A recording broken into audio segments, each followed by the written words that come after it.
governing the gold trading sector of Ghana. As we all know, Ghana is endowed with huge gold resources as a country. As we speak, Ghana is the lead exporter of gold. And this important mineral resource we've been endowed with by God has to be harnessed properly for the benefit of the Ghanaian people. This is the main vision of the NDC Mahama government, which has led to the establishment of the Ghana Gold Board, an institution tasked with a mandate to streamline and structure gold trading in Ghana and to ensure that we are able to optimize national benefits from the entire value chain of our gold resources. The Ghana Gold Board Act of 2025, Act 1140, was passed on the 29th of March of this year by the August House of Parliament and assented to by His Excellency the President on the 2nd of April. Since then, that law has been enforced. But as a new organization with a new mandate, we saw it necessary, we deemed it necessary to adopt a gradualist approach to the implementation of our mandate and to ensure that we provide ample time for all stakeholders to comply with the new statutory regime that governs gold trading in Ghana. And so we've invited you here in previous time for other press conferences at which we gave deadlines and later extended the deadlines for persons engaged in gold trading to apply for a gold board license. We gave a final non-extendable deadline of 21st of June. 21st of June has come and gone, and we don't intend to extend that license, that deadline. And so the main purpose of this press conference is to inform you, our friends in the media, and by extension the good people of Ghana, that the new gold board licensing regime has taken full effect, and that effective immediately, only a Ghanaian who has gone through the lay down due process and has been issued with a license by the Ghana Gold Board can legally engage in gold trading in Ghana. What that simply means is that if you are not licensed by the Ghana Gold Board, you are committing a crime if you buy gold or you engage in any form of gold trading. All the previous licenses that various traders involved in gold trading had from the defunct Precious Minerals Marketing Company, PMMC, and the Ministry of Lands and Natural Resources have all been revoked by the Ghana Gold Board Act, and we will no longer continue to respect those licenses. So whereas we allowed various stakeholders to buy gold, to trade gold with their previous PMMC licenses or licenses to deal in gold issued by the minister responsible for mines, same is not the case as we speak today. That legal regime has come to an end. And so, even though we know that ignorance of the law is no excuse, we want to, for the last time, use your very esteemed platforms to communicate to all our stakeholders across the country that do the needful. We are not saying that you cannot apply for a gold board license today simply because the deadline has elapsed. That is not the meaning of the deadline. Anybody who wants to trade in gold can apply for a gold board license at any time of their choice. At any time of their choice. And once you apply, we will consider your application in a spirit of fairness and transparency. And we will make sure that once you meet the eligibility criteria, you are given your license.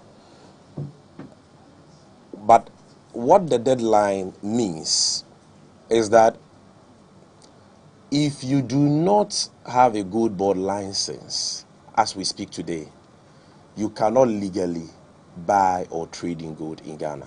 So all you have to do is to wait, apply for the license, be issued with a license before you engage in gold trading. If you flout this important legal provision, you will be committing a very serious offense. And I want to address our minds to Section 63 of Act 1140, the Ghana Gold Board Act 2025, which says that a person shall not buy gold from a person in the country unless that person has been issued with a license by the Gold Board. And when you are issued with a license, it comes with terms and conditions. The terms and conditions can be gleaned from our website. Every category of license comes with its own unique terms and conditions. Every license also comes with its own requirements. And we have put in place appropriate measures to ensure continuous compliance with these important regulations at all times. Government is broke, government is broke. The people are spending billions to go inside the government that is broke. Have you ever seen a minister who resigned because government is broke before? Government has no money. Have you ever seen a governor who said, ladies and gentlemen, when I was elected, I thought the government had money. Now I discover government has no money, I resign. Have you ever seen it? Government has no money, but they are bringing money out at election time. Where is that money coming from? So they are lying. What is happening is that there are two types of wicked people in government. Type 1, they eat current money. Any money they find in government, they will eat it. They are wicked about that one. There is type 2. Type 2, they eat current money and future money. They will say, my term will end next year. When I leave, how will I eat money? Let me borrow money now and borrow money of the future and eat it now.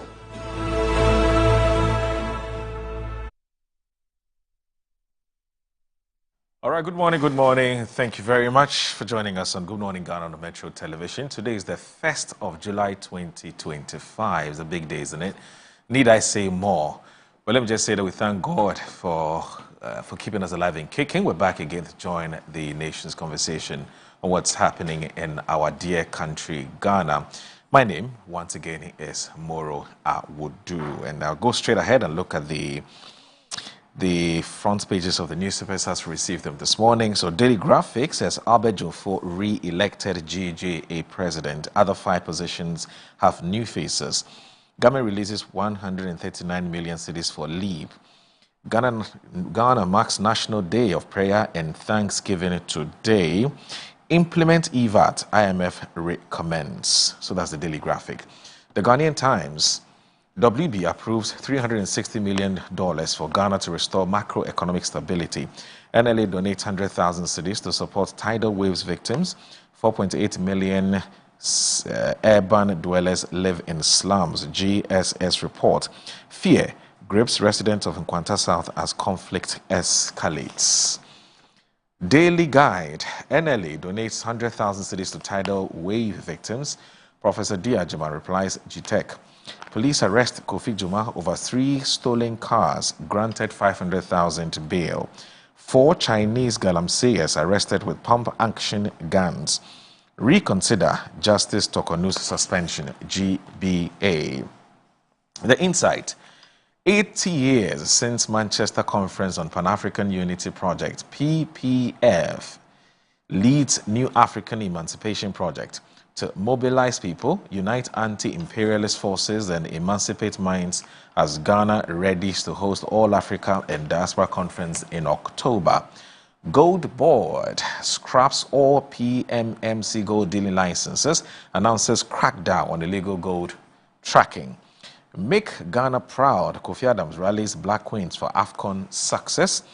Bloodbath looms over alleged death threats issued by 2 security couples against senior brother in fight over property. Lands Ministry announces new national anti-illegal mining operations secretariat involving national security, defense, interior, lands ministries to coordinate fight against Galamsey. And there's coalition of CSOs against violence extremism urges ECOWAS to assert its authority in Togo in wake of protests to prevent regional instability. The New Republic. The New Republic. Sakawa Kingpin vows to extradition. Dada Joe shipped out as Ghana begins seizure of assets. Family feud escalate as US-based Ghanaian feared dead amid sibling threats over property dispute. Our Greek minister goes all out, demand FAO, AU, EU backing for bold food revolution. Chinese cash, crucial for Ghana's 24-hour dream. Julius Deborah hints at economic revolution. National security's sword hit Kofi Juma, Akufo-Addo's in-law, caged over missing state assets. The Daily Post. The launch of Gold Board Task Force set for July 8 to tackle illegal gold trading and smuggling. World Bank approves $360 million for Ghana's economic recovery. CJ reinstatements, GBA asking for willful, blatant violation of Constitution, Kwachi Ofosu. And as Gold Board enforces licensing deadline, warns illegal traders. 3 stolen state vehicles retrieved from former Gehok MD Maxwell Kofi Juma. Metro Lens. Ofankon Sawam Road crisis threatens national security. Baba Sam again denies child access to education. Court issues order for substituted service. Police crack down on 9 notorious armed robbery suspects in Kumasi. June 4 wins big. 64% of votes secures GJA presidency. So that's it for the front page of the newspapers that we received this morning. Please stay with us. This is Good Morning Ghana.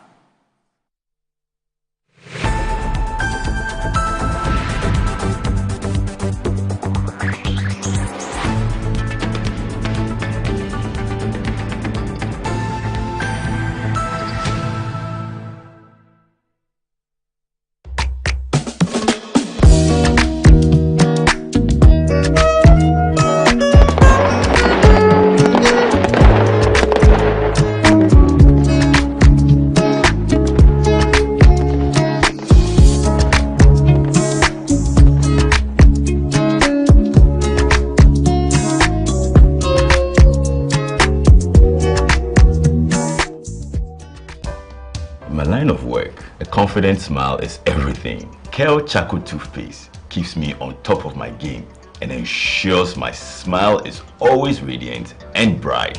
With the tiring nature of my job, we spend several hours under the scorching sun.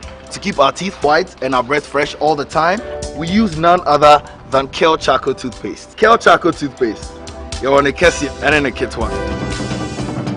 Samayo Kendini, a who be here, Sametra Sapapadia to a mammy manful. Kel Charcoal's natural ingredients, and a bomb is several buying, a man is swing, and a sans of Mama Hoto so a will beg you.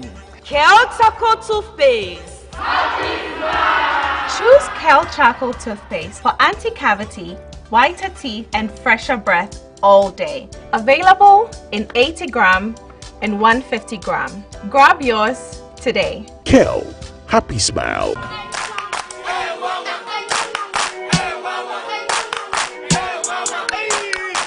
Cratchy, unemu bua unkoisha Dr. Ban uye denwa.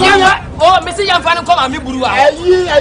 Mami do buro. Don't ya tell me ko bra. Mumi Yamfan ko Dr. Ban ho. Dr. Ban o ya de. Bra, se ba no mpemu adwuma sasabro slow Dr. Ban o ye. Say ni kemi kona meka. Oh no mpemu nimdi ono na ye expert nya zanfo no. O akra any Kumasi no mpemu expert yen kan kire.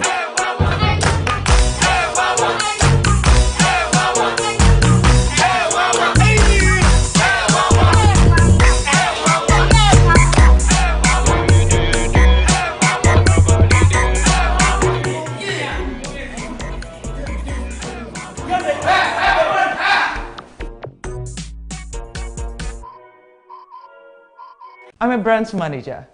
Of course, I accept only quality and affordable printed souvenirs for my promotional campaigns. I'm the head of academic affairs of a very important institution in Ghana. Of course, we only deal with quality, reliable printing companies for our institution's printing materials. I'm talking about appointed time printing.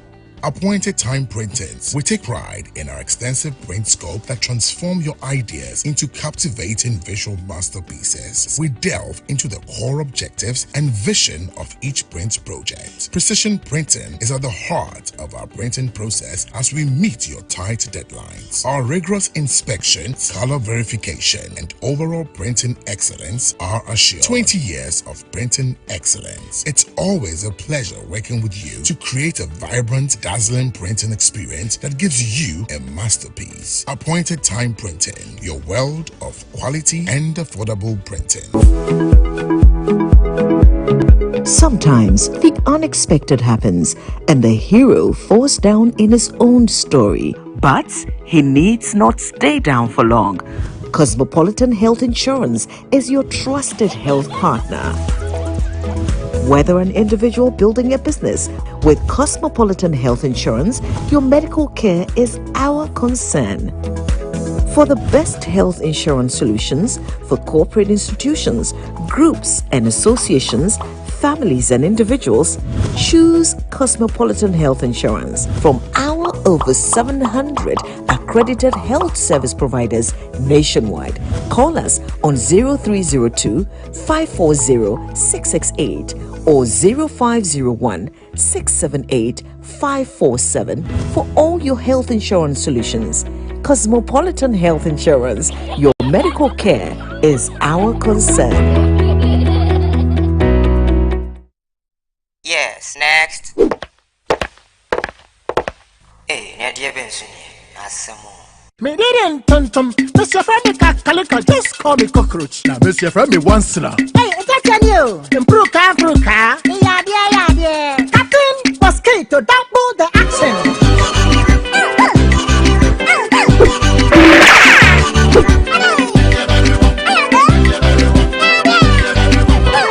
Me did it, Sasso spray. Mr. Femi Sasso quell. Yeah, go to my Sasso.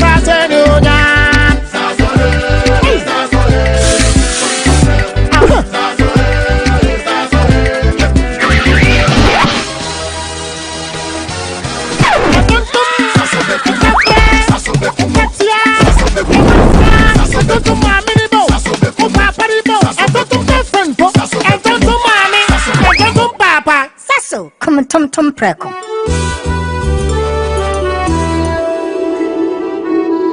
Buy affordable service plots and lands from estate masters.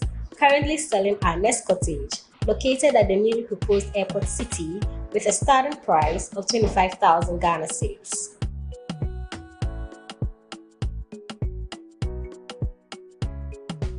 We also have Palm Hills, located at Panfukuro in the Gomwa East District, also with a starting price of 15,000 Ghana cedis.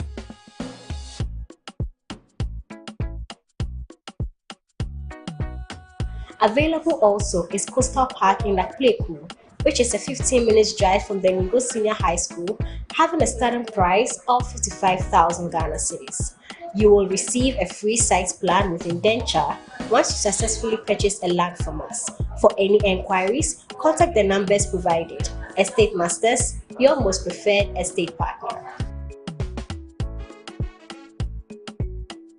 I'm here at Mycom JA Limited to show you the Promethean Active Panel, the ultimate tool for corporate institutions, hospitals, schools, and your home. With its crystal clear 4K display and an unbreakable screen with an ultra responsive touch technology. This isn't just a screen, it's a game changer. For corporate institutions and in schools, this active panel can be used for Zoom meetings and PowerPoint presentation. And your homes are not left behind. You can use it to watch all your favorite programs by just connecting to a Fire Stick, and you can get access to channels like Netflix and Amazon, and voila, you are in there. At Mycom JA Limited, we provide you with the best quality products from the United States of America with 1-year warranty. You can get an Welcome to Breaboth Palm Ayimensa Gated Community. Nestled between the vibrant city of Accra and the breathtaking Ebri Mountains lies a serene gated community.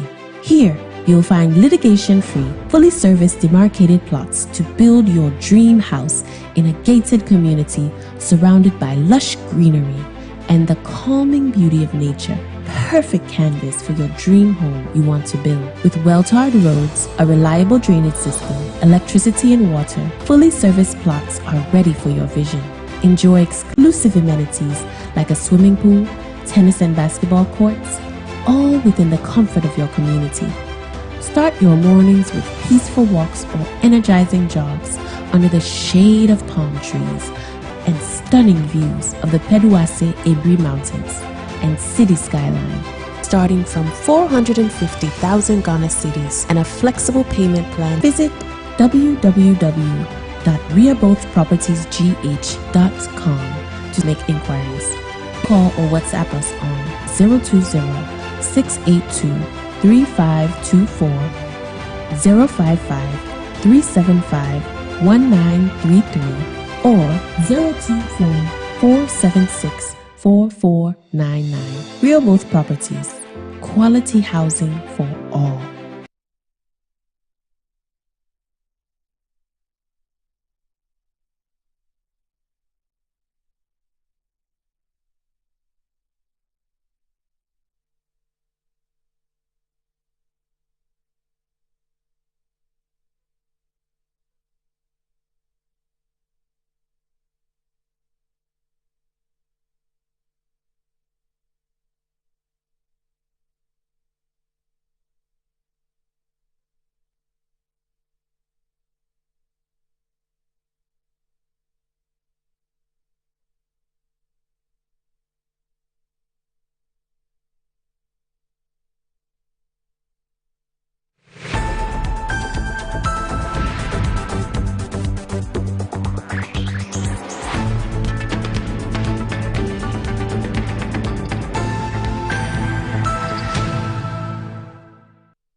All right.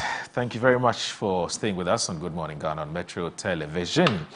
So joining us this morning to have a productive and a thought-provoking, a riveting conversation on what's happening in Ajay country, Ghana. I do have in the studio the Member of Parliament for the Efia constituency, and also his private legal practitioner as well, and a member of the, I believe, the Finance Committee? I believe so, yes, a member of the Finance Committee as well. That's Mr. Isaac Boama Nyako. Mr. Isaac Boama Nyako. He's the Honourable Member of Parliament for the Efia constituency. Good morning, sir. Thanks for joining us on Good Morning Ghana. Good morning. Always a pleasure. It's always a pleasure to have you join us on the show. And how's the family? How's the constituency? How's everybody?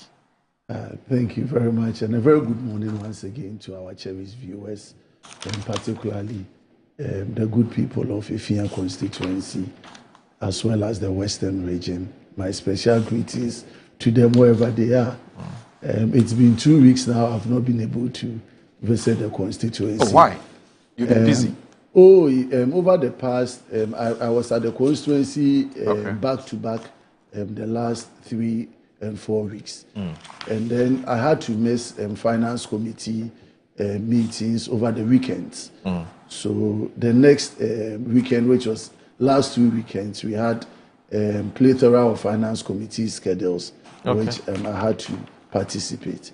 And then over last weekend, I was unavoidably absent of the jurisdiction. Right. So I'm back, and hopefully this weekend I'll be going back to the constituency to continue from where we've left off. And so special greetings. I know the constituency is fine, because even in our fiscal absence, we make sure that whatever we need to do to sustain the family. Over the last weekend, it wasn't too good for us because we lost a couple of our sympathizers of the party. And so a lot of funeral invitations. One SS Electrical, Mr. Edu, long time. He pioneered one of the biggest electrical shops in the Western region, particularly Takrady. He passed on to glory. And so I extend once again my condolences to the bereaved family, Nana Edu and her sisters. And then one auntie for a very staunch member of the party and also a polling station executive passed on we had a very good funeral session. I also extend same condolences to them. Beyond that, you remember we discussed flooding the last time. The rains are still coming. Yeah. Last week or so, we had another heavy downpour in the constituency. Yeah, so we still need to go back to our preparation as a country when it comes to battling and combating such disasters.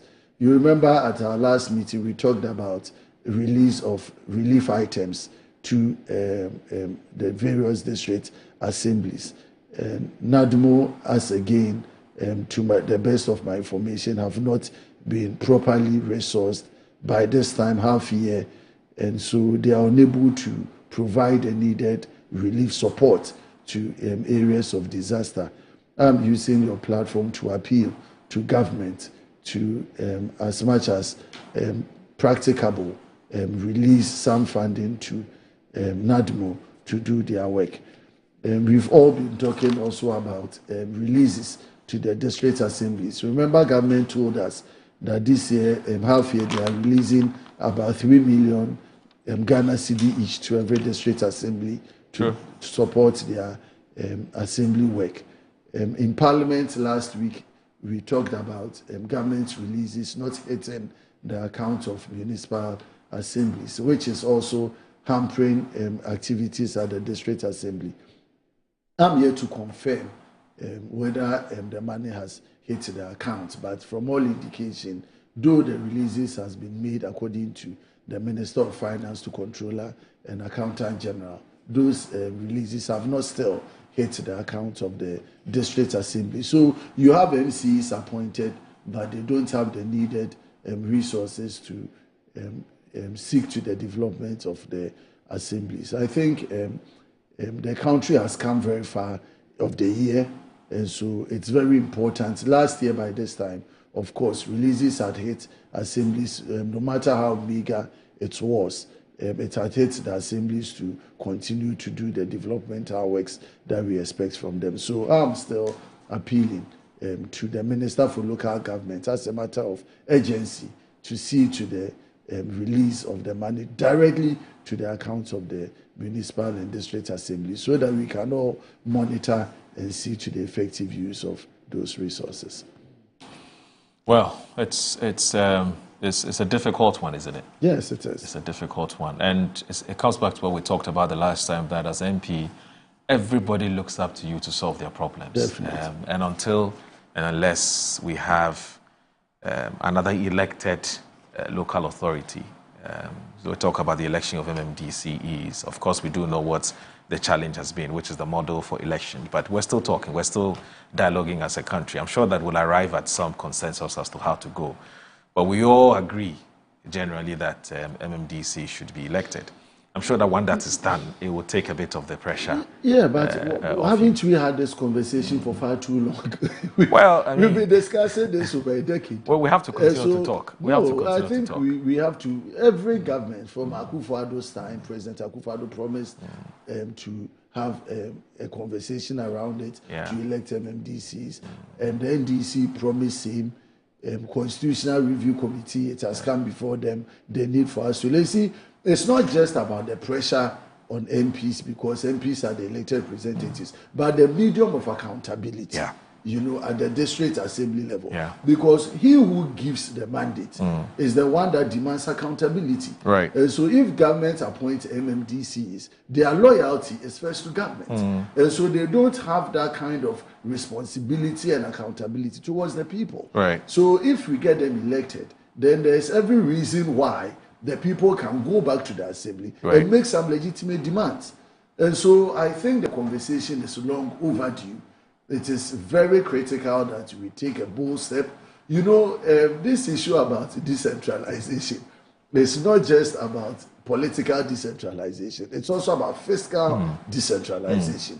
And so government over government, when they are in opposition, it's easy to talk about decentralizing the district assemblies. But when you realize that if you go over an election process, you may have a sizable number of MMDCs Right. who are not politically aligned with the government. And so you want to look at your security at those assemblies. You want to look at how is government going to leverage on the development agenda of those assemblies, and how does it fit into the overall re-election of political parties in government. And so governments look at some of these things and they are very reluctant. But I think the global view is that for us to fast track our developmental process, for us to fast track the district level development, for us to make sure that fiscal, financial responsibility as given to the MMDCs are accounted for and made for the purpose of developing the people of this country, this whole conversation will still continue.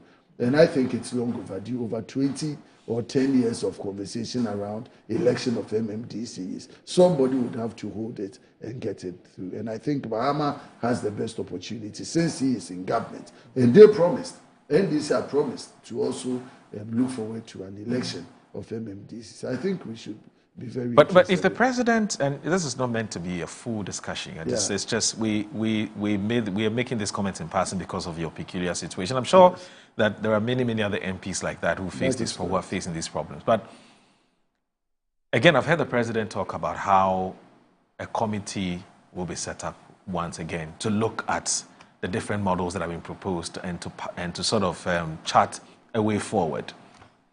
Now, yes, I agree with you that we've been talking for too long. Now, if the president decides, of course, if the committee makes a recommendation and the recommendation does not enjoy a bipartisan support and it is bulldozed, through, you can't expect that if there's a change in the government, it will be back on the front burner. Yeah. Because one of the things you said is that oftentimes when there's no consensus building on a matter, it then becomes subject to political regimes and so on and so. So its life becomes coterminous with the life of the regime that instituted it. Yes. And there's always been a problem. Yes. So it then would explain to you why, yes, we've been talking for so long, and I totally agree with you, but then we still have to reach some kind of a consensus as to the how. Because as for the what, we all agree, but it's the how. That's where we are now. But I'm sure that at the right time... but that conversation, even on the how, we've not really had those models presented to Ghanaians for conversation. No, I'm talking about the opinions that you expressed. Remember that you were promoting, in fact, you were advocating something in the past, and the NDC said, no, we do not agree. And so the NDC, pulled out. And that's what, and actually that stalled it. Remember at the time, it was 138, 136, right? 138, 136. And it made it difficult for the NPP to sort of bulldoze its way or to get it sort of through. But I agree with you that with the numbers that currently the NDC has, they should be able to do that. But again, I'm sure that the party is also looking at tomorrow. You know what I mean?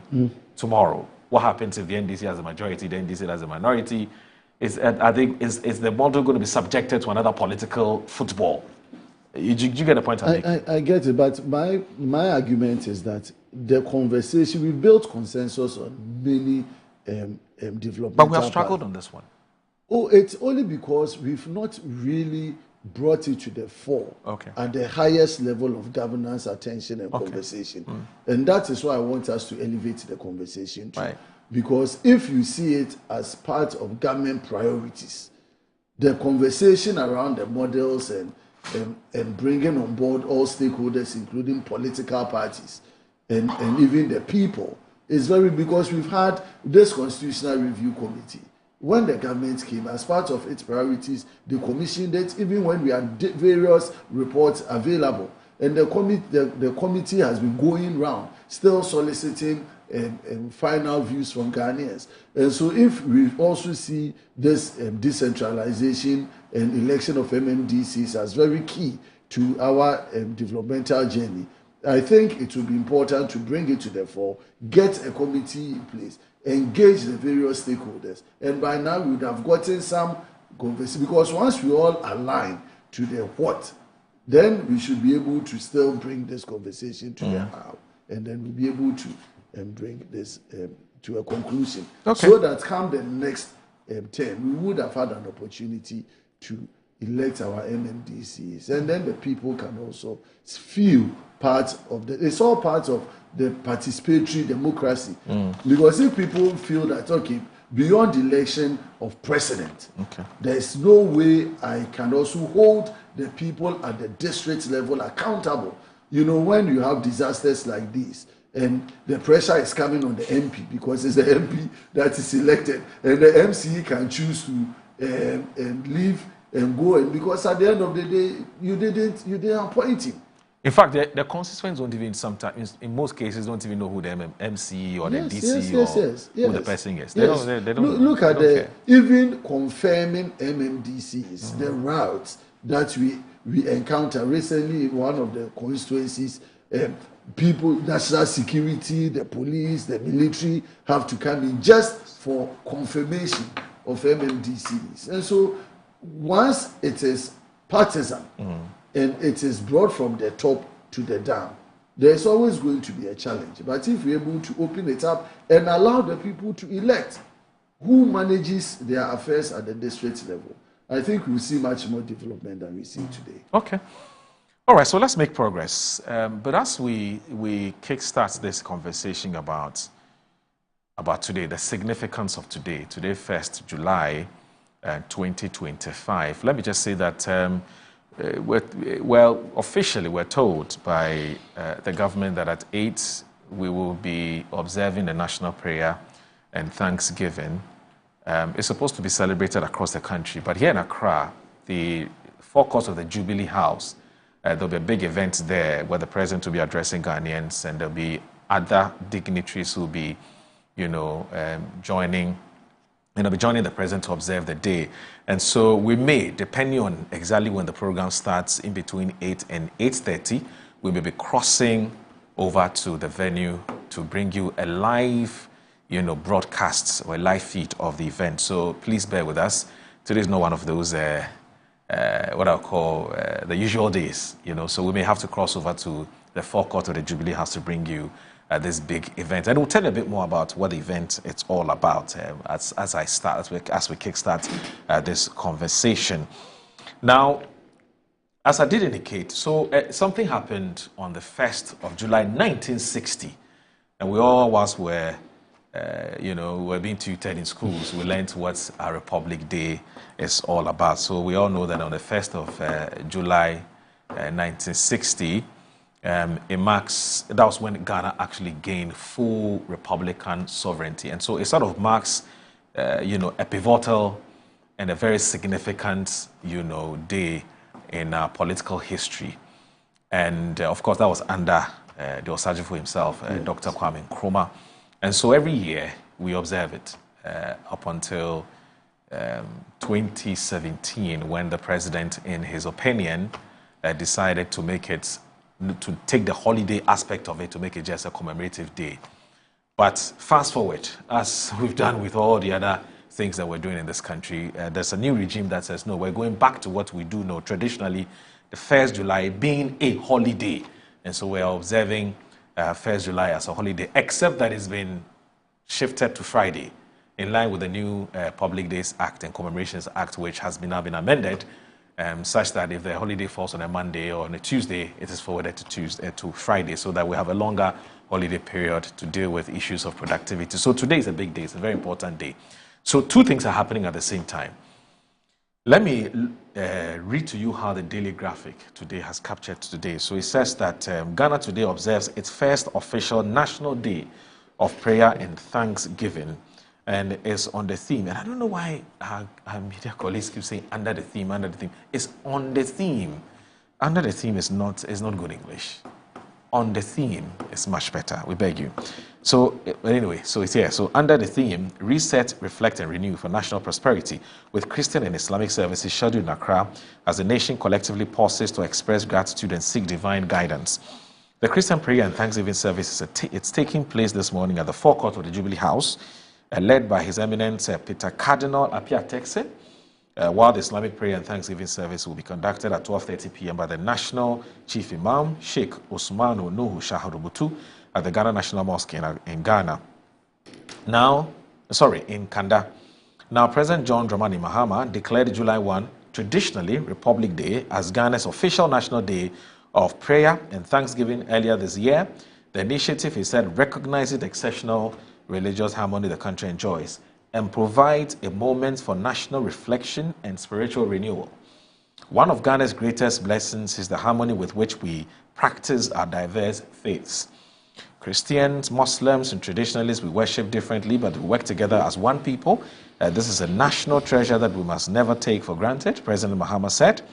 The president expressed appreciation to Cardinal Texan for honoring the invitation to preach the sermon at the inaugural Christian service. Cardinal Texan, who arrived in Accra on Monday, said it was impossible to decline a call from the nation's leader. If the president of your country calls, you can't say no, the cardinal remarked. He also highlighted the vital role of the church in national development and proposed new areas for collaboration, including a sustainable development initiative currently being piloted by the Catholic Church in Nigeria, which could soon be replicated in other countries. The chairman of the planning committee, Mr. Elvis Ifrianka, described the occasion as a significant national milestone. The day will serve as a moment of reflection, gratitude, and unity as Ghanaians come together in prayer to thank God for his guidance and protection over Ghana. Mr. Ifrianka assured the public that the committee was fully committed to ensuring the event's success. He says, we understand the weight of the responsibility entrusted to us. It is our hope and prayer that the work we all do will not only make Ghana proud, but serve as inspiration to other nations. Right. We started on the 6th of March, 1957. 1960, we closed the deal entirely. We attained full Republican status, and we're back to observing it as a national holiday. But closely tied to that is that we're thanking God and we're praying to God for how far he's brought us. It's 65 years, isn't it? That's since we correct. returned Republic. Yeah. So, what are your thoughts? Muru, I think it's a good day, 1st July, for us as a country. Right. As you indicated, our forefathers fought for this great nation from the days of J.B. Dankwa through to Akweje, coming down to Osajifo, Dr. Kwame Nkrumah, leading us into independence and also fortifying it with the 1st July Republic Day. This country is what it is today because of the toil of our forefathers, and we take this opportunity to salute them, you know, for the great work they've done for us as a people, but for their commitment and loyalty to this country, we wouldn't have been where we are today. You remember, Ghana is one of the earliest countries who attained independence Within the Sub-Saharan region. Within the Sub-Saharan region. And it was what motivated other African countries to also attain independence at the time they did. And so Ghana continues to serve as a beacon of hope for Africa, and we've lived it up to where we are today. And so today, as we commemorate our Republic Day, we want to salute our gallant forebearers. And you know, post 1960, we've gone through a lot of transitions. We've had a feel of various republics. We had the Second Republic, Third Republic, and now we are experiencing the Fourth Republic.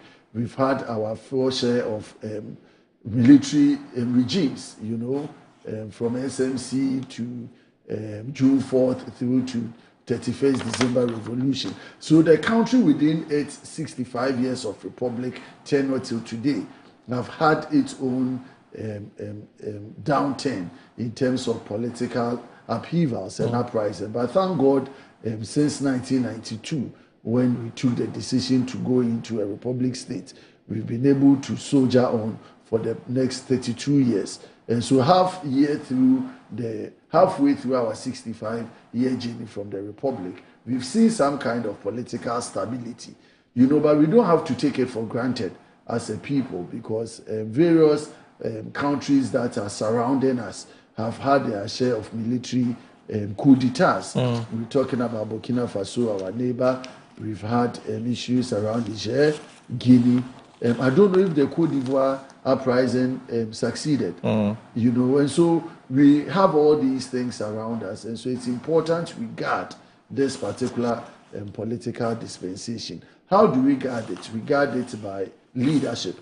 We guard it by being truthful and committed to the tenets of our constitution. And so now the president has declared today National Day. But let me go back to discuss this whole issue of holidays in this country. Okay. You know, Ghana is one of the countries in Africa that have a lot of public holidays on our yearly calendar. And that has been the worry, for which reason at some point the government in 2017 thought of taking away some of these holidays, because in many countries you have all of these programs being commemorative. And so you have a morning session of it and the rest of the country goes to work. But if you break our productivity and replace them with holidays, it affects the national productivity. Right. Because if you take us as a country, a bigger chunk of our productive force sits with the public service. The public service renders a lot of activities to support and boost the private sector. And so when you have a lot of holidays being popped on us, remember recently we increased the public holidays for the Eid, you know, to 2 days. Yeah, it's now a Shak day. Okay. Yes. And then which is the day after Eid. Yes. And then we have this recent amendment to the public holidays at adding another holiday to, you know, we have 2 Eid, either Adha and Fitr. Yes. And so all of them are supposed to have 2 public holidays. No, it's just the Eid al-Fitr. The Adha as in it's the Eid al-Fitr. No, check the recently passed. Oh, really? The LI? Yes, the LI. Oh, really? No, I don't think so. That's fine. That is. It's just a Fitr, which is the Shak day. Okay. Yes. So. Because there was official communique to that effect. Okay. Yeah. So I'm guided by that.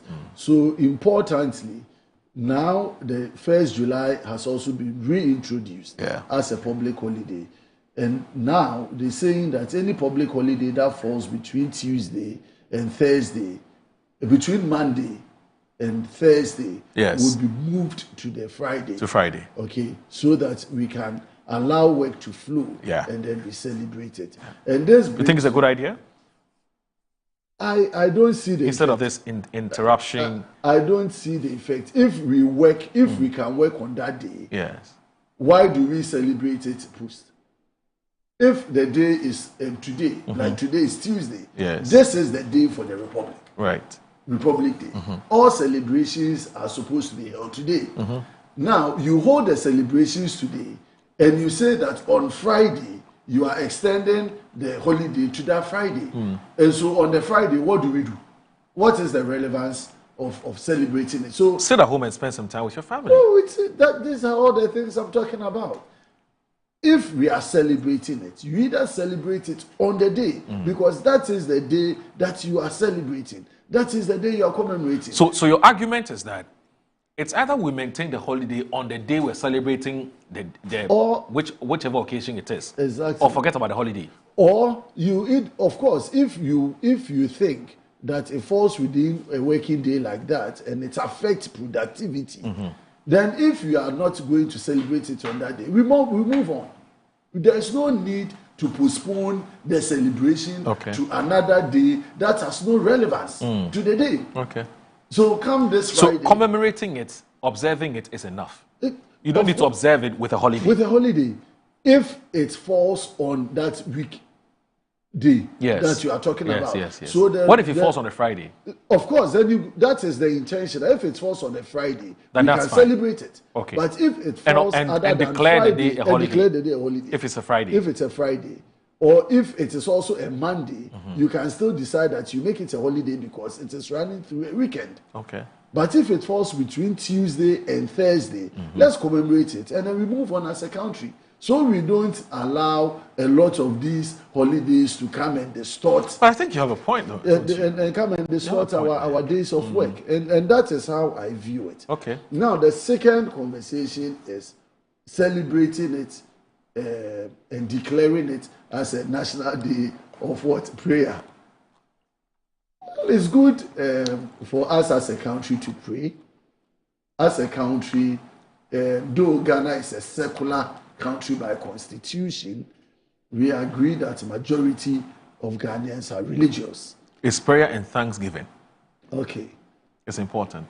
Prayer and thanksgiving. Yes. So Ghanaians are traditionally religious. Right. We have a majority of Ghanaians being Christians.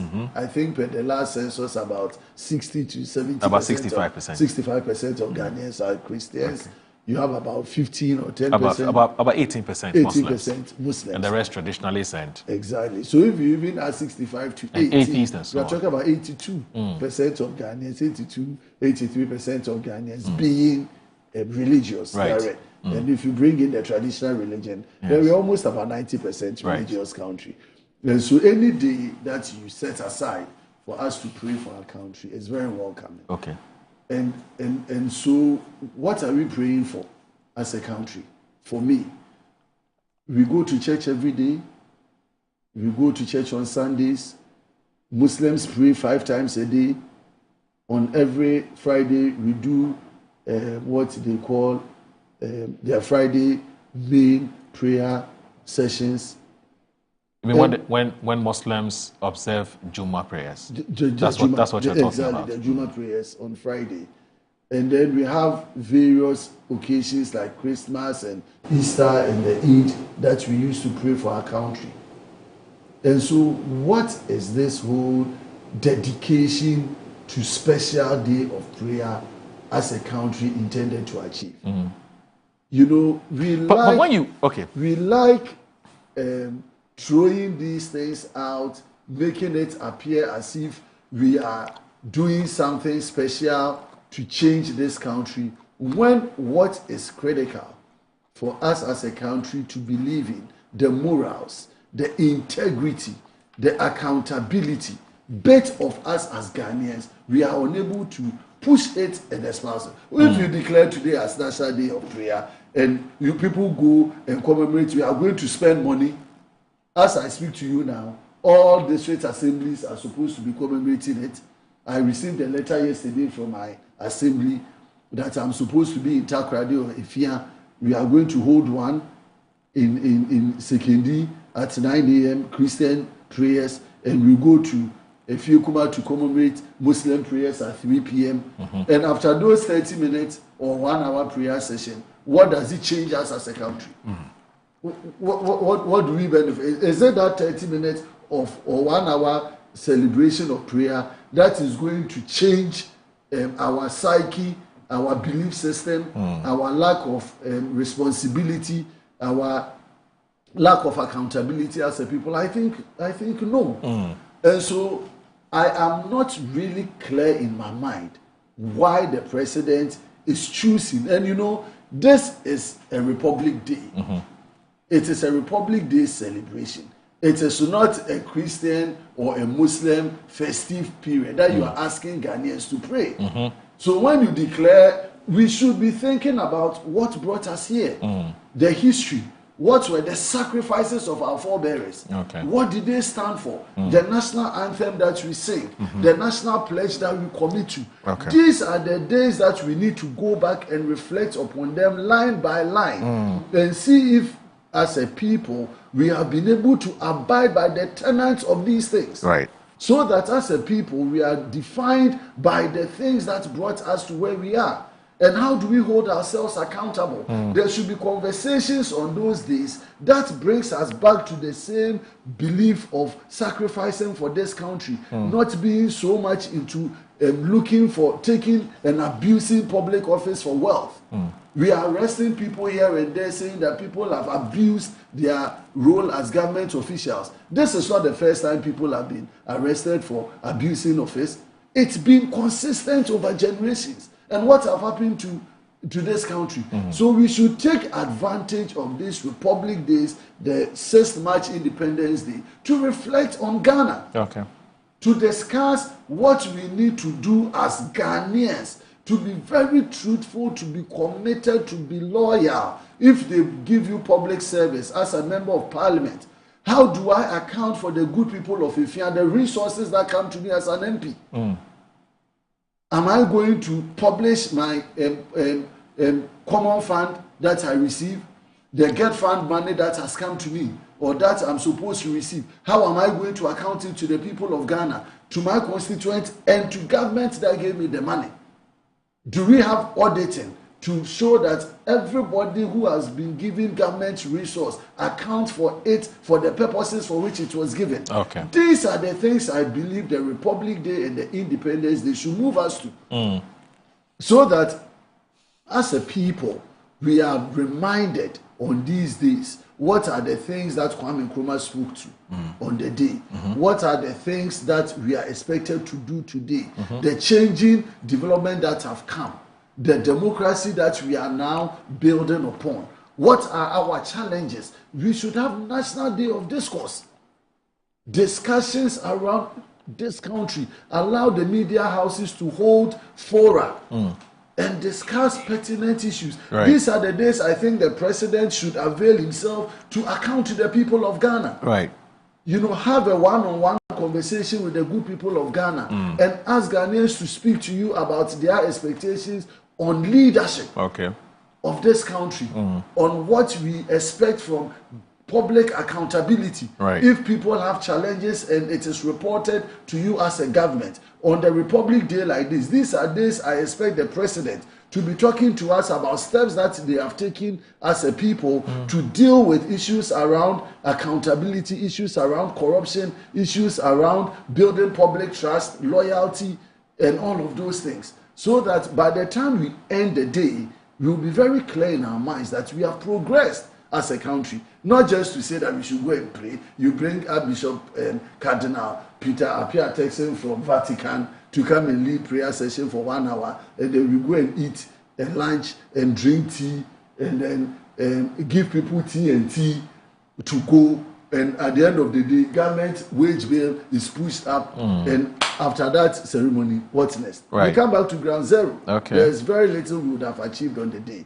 Now you are commemorating it on today, yet people are supposed to leave and go and celebrate it. As I indicated, all assemblies are having a prayer session at 9 a.m. and at 3 p.m. and the Muslim one, according to what you read, government will have a church service in the morning, and 12:30 we go to. So what work will the president do today?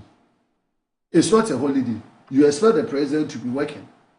So the president, though he has not declared it as a holiday, Ghanaians are literally wasting this time to go and attend to all of these. Government functionaries are all supposed to attend these functions. And then we come back on Friday and say you are declaring it as a holiday for us to go and sit home and do nothing. I think these are things that you need to reflect again as a people. Let me ask you this quickly, and maybe let me also say that Fred has joined us. Fred Agbanyo is MP for the people of me. I want to call it South. Why are you late? I want to call it South. You know, but for now officially he's the MP for Guan. And let me say a very good morning to him and welcome to the show. Good morning, my brother. Yeah. I didn't have changed your time. I was still. Oh, really? I worked towards the old time. Oh, okay. It's 7 a.m. sharp. We're on. I didn't know. 7 a.m. I apologize to you and my viewers. That's fine. Next time, let your just communicate well. I know the exact time you're starting. But did you get the time? I didn't check. You didn't check. So you need to check your WhatsApp. Because I've always known that time to be. Yeah, I think it's fair for them to have given you a call. A call, right? Okay, that's fine. Because I know actually, you but I gave I gave you opportunity to say all the minutes. But I know we always do good for you. I'm sure. So the time was communicated to you via WhatsApp, isn't it? Yes. Okay, I'm sure he didn't check his. He didn't check his. He didn't check his, and so. But I know you're very active on WhatsApp, so I'm surprised. You know when I received the flyer. Anyway, so let me just say this. I just noticed that my attention was drawn to the fact that when I was doing the newspaper review, I was putting the front pages of the newspapers on TV. I skipped out of BNFT. So today's BNFT is what is here, and I'm going to read what's on the front page of today's BNFT. As you can tell, World Bank provides $360 million to strengthen macroeconomic stability. There's $370 million await IMF board approval. There's a lot of dollars coming in, isn't it? We hope the forex doesn't go as low as 8 or 9. We beg, because there are exporters here. You know he's an exporter. Yes, yeah. Fred is an exporter. And there's Professor Dodu, a lifetime of standards leadership. And there's also lighting up local enterprises, how a 24-hour economy policy can boost SMEs. It's a very interesting article. You should grab it. And there's EcoBank unveils climate finance drive to accelerate solar adoption. There's blended finance to power $4 billion US-24 economic plan. And there's a myth intensifies royalties collection. And there's Africa still lags behind global trade volumes, contributes just 3.3%, according to reports. So that's on today's Business and Financial Times. Please grab a copy and read some of the interesting articles in there. Fred, we're just having a conversation about, today, a big day, 1st of July.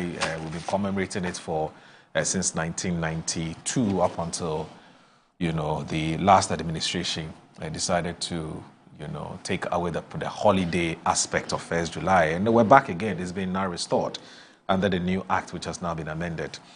I even want to find out from you. So is the amended act now in motion? Is it active? It's active. It's been passed. So what it means is that the holidays, as we see it online, Parliament website and so on, and so all those ones would have to give way for the new one. Because if you look at the old one, these are the holidays on the old and on the website, and it says New Year's Day, 1st January, Constitution Day, 7th January, Independence Day, 6th March, Eid al-Fitr. Of course, there are no dates because it's subject to the sighting of the moon. There's Good Friday, 18th April, Easter Monday, 21st April, May Day, Workers' Day, 1st May, Founders Day, 4th August, Kwame Nkrumah Memorial Day, 21st September. That's also been taken out, and the Constitution Day is also out. There's a Farmers' Day, 25th December, that's 5th December, Christmas Day, 25th December, Boxing Day, 26th December. Now, let me ask you this. You raised an issue about in fact, your submission was that you didn't think it was necessary for us to observe a holiday if we can do it without a holiday. So take today, for example. Today is the 1st of July. We're commemorating it, but without a holiday. Okay. And your argument is that if we can go through the day without celebrating as a holiday, then why, set aside Friday for a public holiday? And you think that, look, it's a waste of time and resources and so on, and it doesn't make us as productive as we want to be. But if you take Workers' Day, can you imagine a day like Workers' Day, which is 1st of May? Yes. Telling workers that, so this is what existed before the amendment which happened sometime last week. Can you imagine a situation where you're telling workers on 1st May that, Workers' May felt on, say, a Tuesday. So don't rest, just commemorate it and let's forget about it and let's move on. Can you imagine how workers of this country would feel?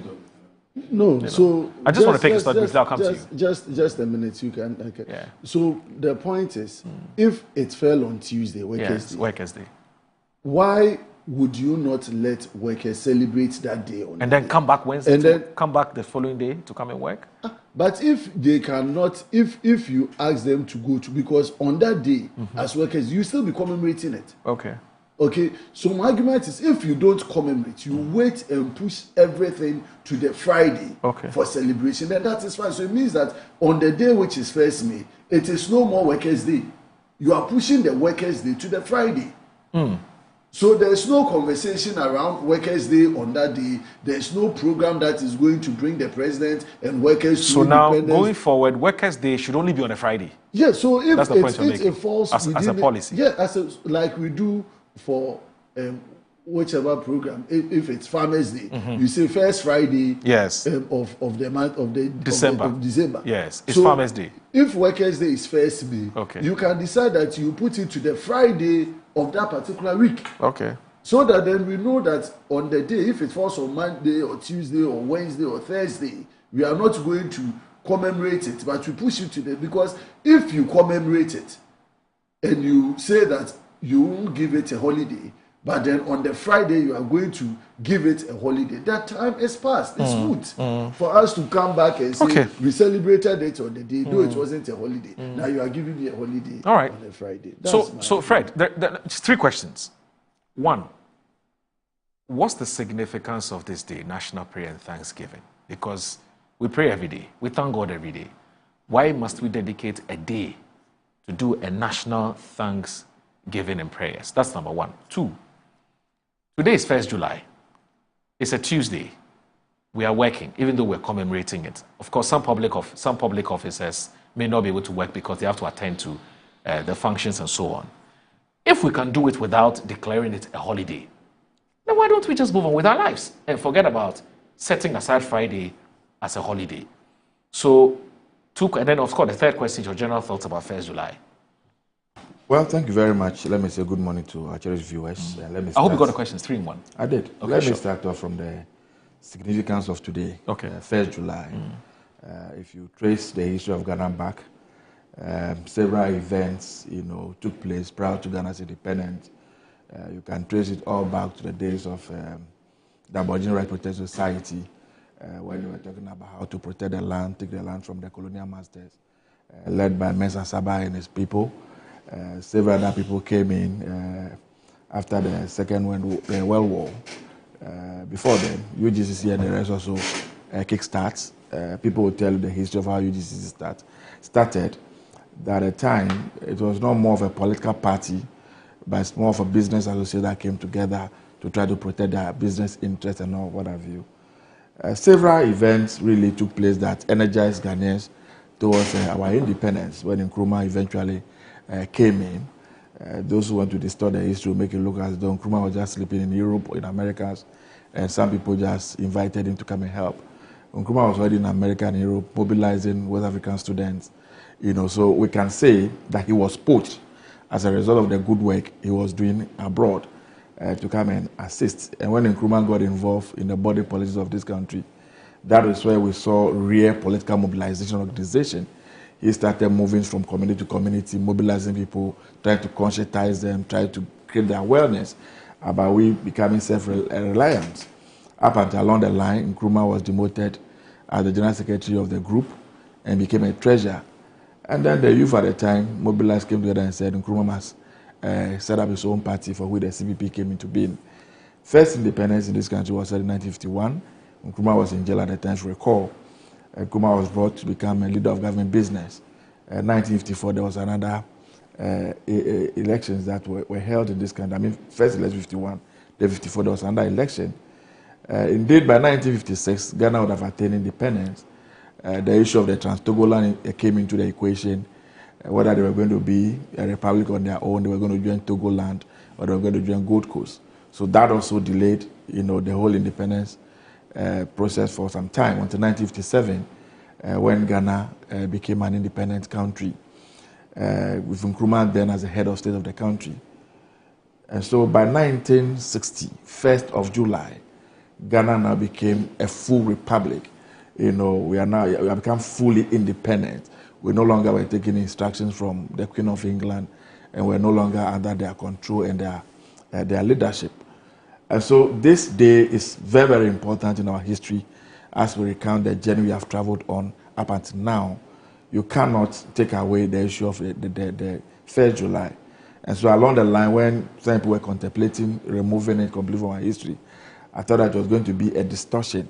In narrating our history, you will not be able to pinpoint exactly what this day means and what it has done for our democracy. I'm happy that we have brought it back.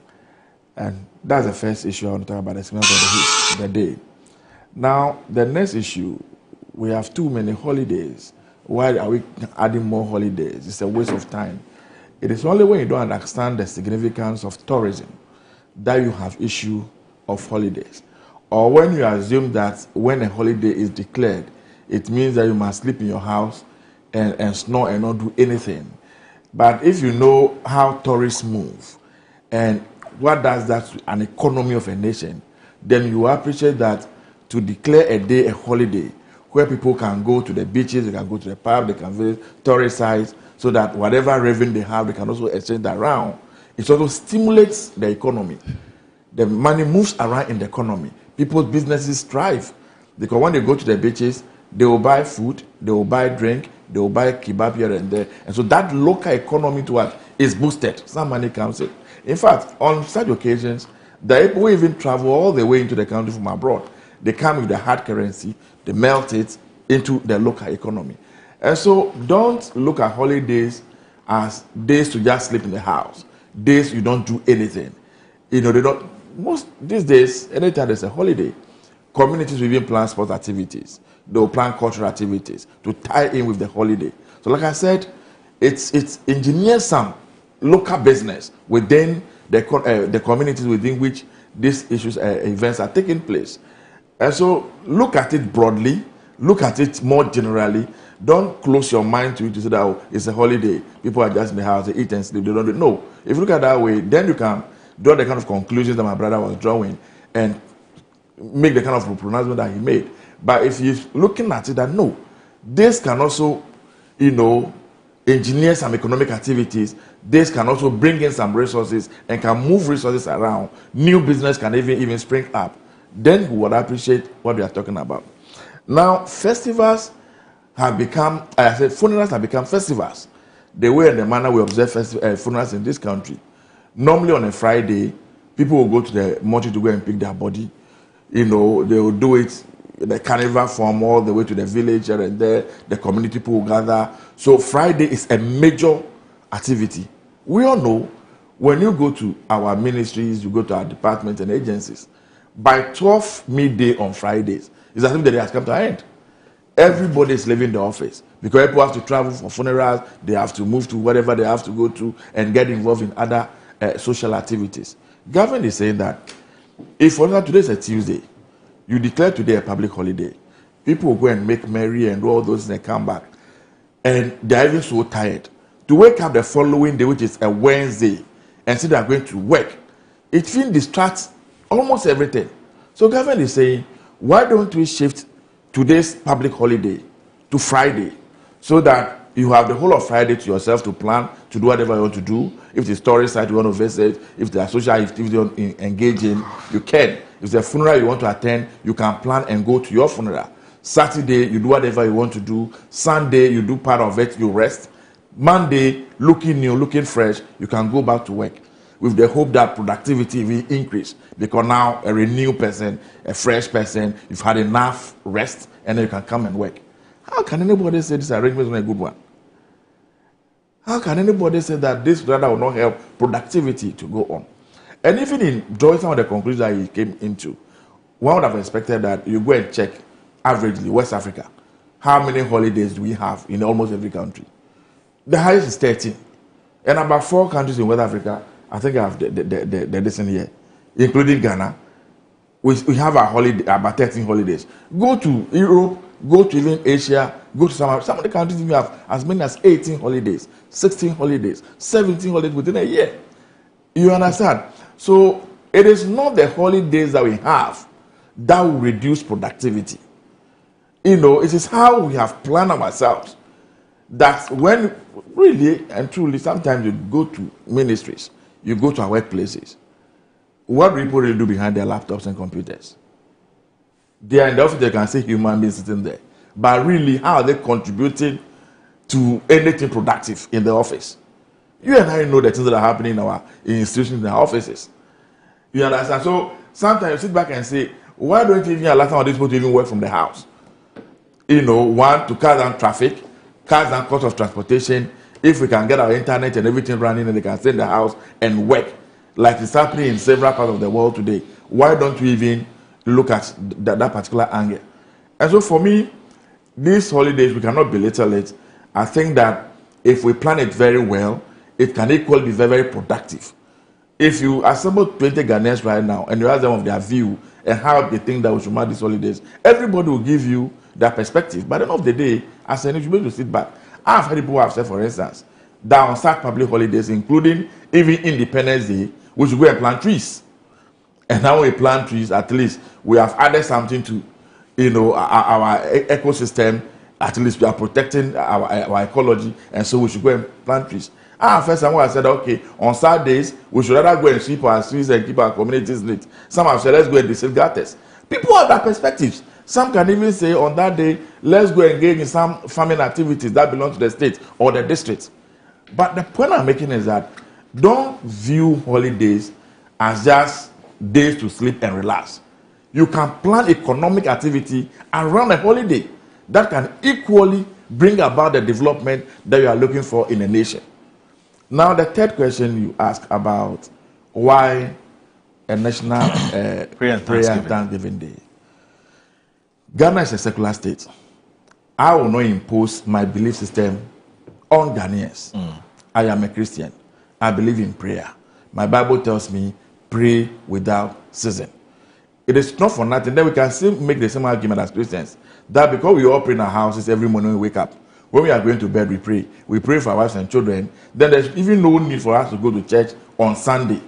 The Bible says it is good when brethren gather together to pray.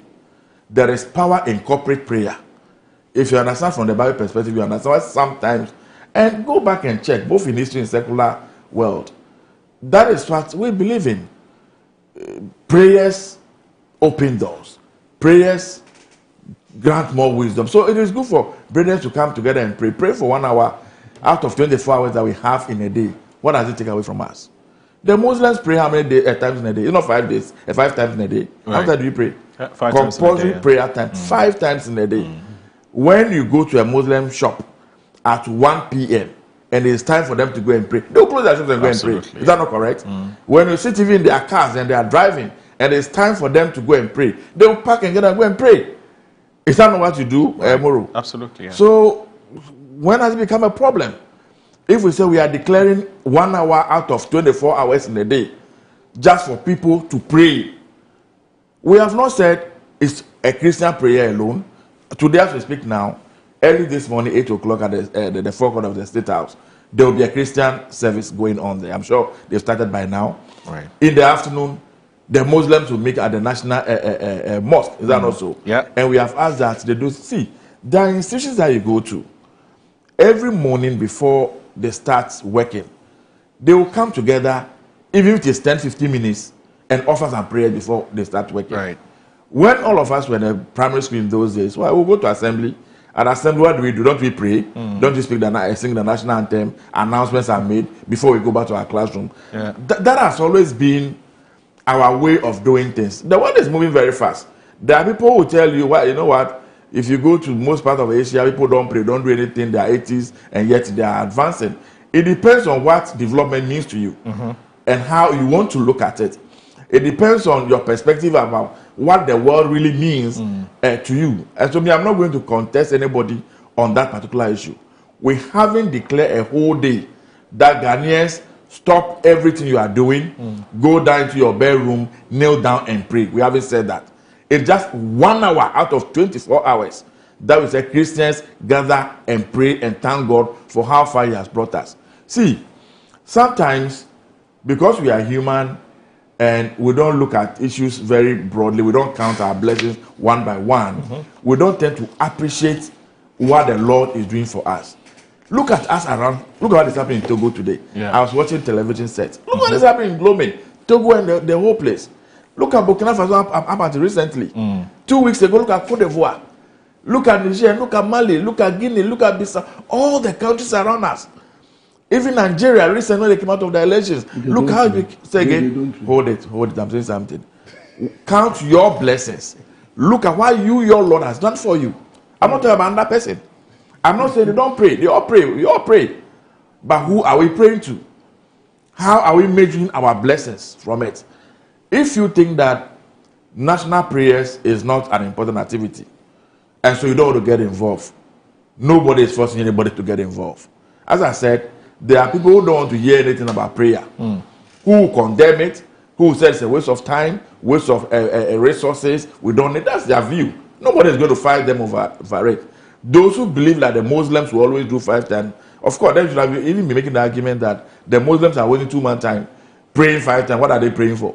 Why do they have to close down their shop? You take their money they want to buy, they are not interested because they believe that the power that they use in whatever they do comes from a source, and so they need to pray to that source. Right. And so, Boro, to draw a conclusion on this subject, I rather want to commend government, commend the president for this very bold decision that he has taken.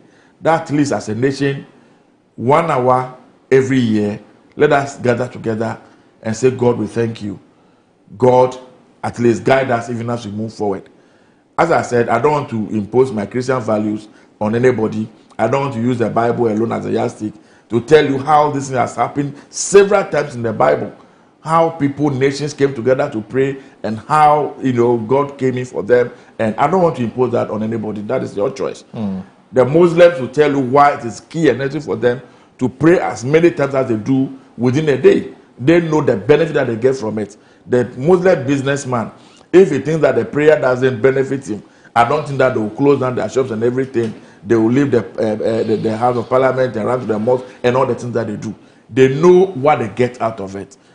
Prayer generates results. Prayer gives power. Prayer opens doors. And so it is only good and fair that once in a while we come together, that the Americans will say, it is God, we trust in God, it is God we trust in. So this decision has been taken by government. You can choose to observe it, you can choose to be part of it, you can choose to stay out. That is your decision. I cannot contest that. You don't think that we have too many holidays littering on our public calendar? I have said, if you are going to say we have too many holidays, then you should be doing some kind of comparative analysis. Right. Take your peers around the region. Find out the number of holidays that they have. If yours is above the roof, then we can have a conversation around it. But if we are operating within what I'll call a general rule, now let's start mentioning the holidays. And I am reluctant to do this. This issue of number of holidays we have has never been a contentious issue up until recently that we passed this new bill in Parliament. Yeah, the holidays and And the holidays. And so I was asking myself reluctantly, is it because we have added one more day to the Muslims to observe that people have a problem with? Because look at the Christians. We celebrate 25th December is a holiday. We have the Boxing Day. We have Easter Friday. We have Easter Day. About 4 or 5 holidays for Christian activities. And so the first NDC came and we gave the Muslims 1 day under General Rawlings. We promised that when we come, looking at the activity that they also engage in, it's only fair and proper that 1 additional day is added. Is that what people have a problem with? If that you have a problem with, openly say it, that they don't deserve additional day, and that the days are too many. Otherwise, which of the days do you want us to remove? Should we remove the Independence Day? Should we remove the 25th? Should we remove Workers' Day?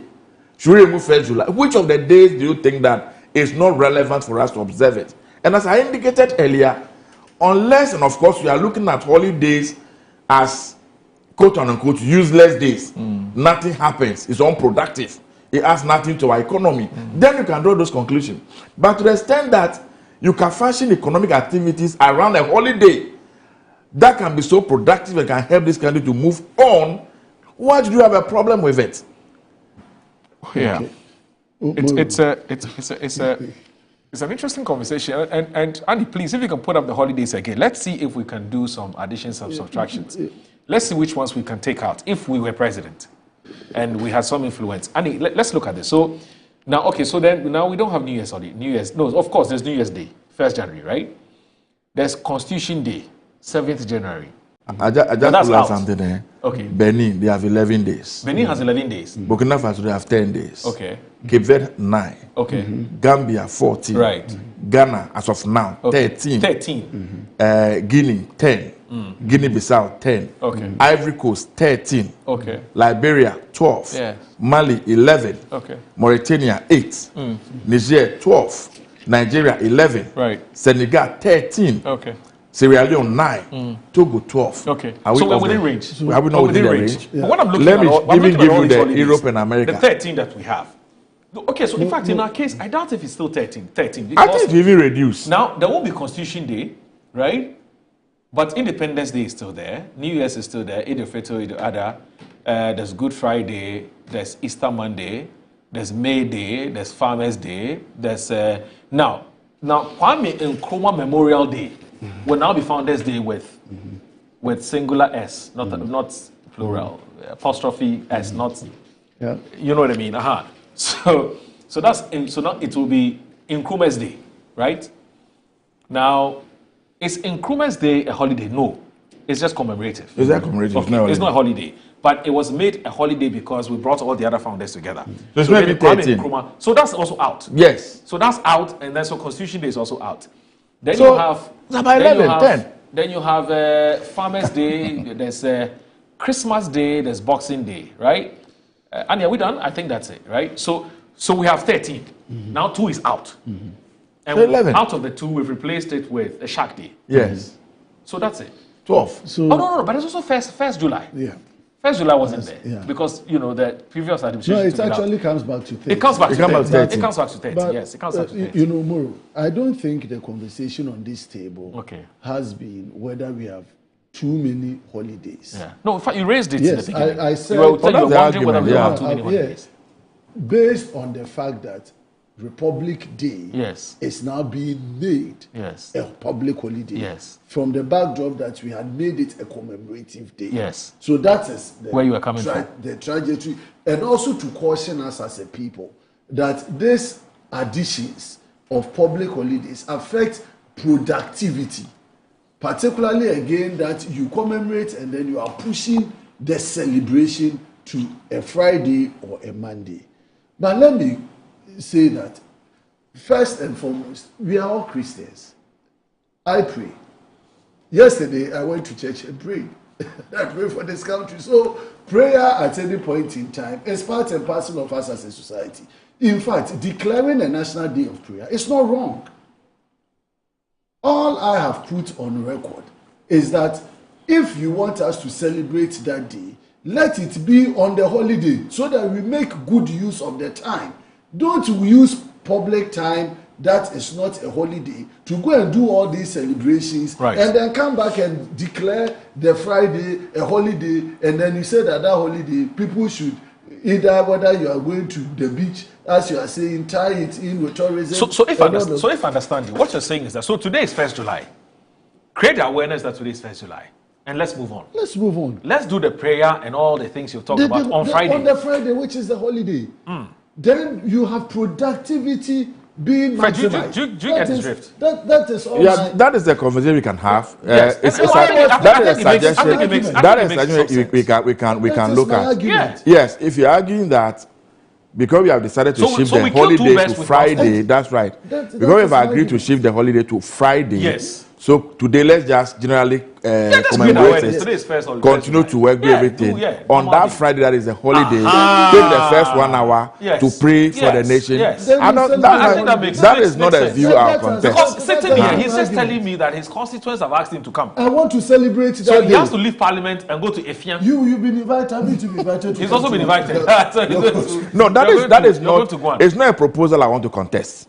It's something we can look at. It's something we can work around. That if that is the agreement that we are moving the holidays proper from within the week onto a weekend, then all activities around the holiday too must be shifted to that same day. It makes sense. So will this take another amendment?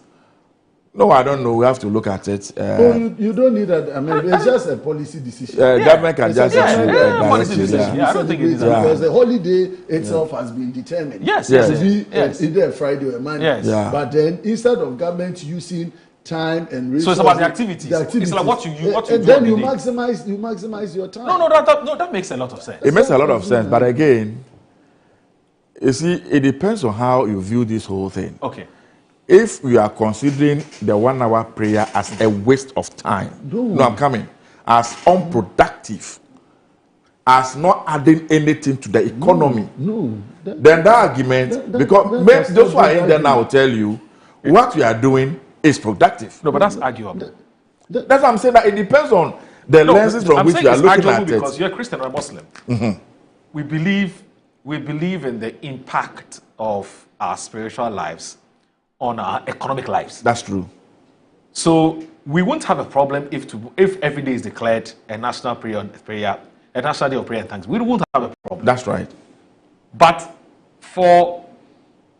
in his analysis, he talks about China, so the Eastern Asian countries, and how China has more holidays than any of us we are talking about. No, to the point how they don't. India more holidays. They don't focus a lot on their spiritual lives. Yet they are much more productive. In fact, he gives us if there's a tall list of countries that are not as spiritual as we are, and I mean spiritual. Let me but then they are more productive. And then you raise the issue. No, hold on. You raise the issue about what it depends on what productivity means to you. That's right. Okay, because I am a Muslim, you're a Christian.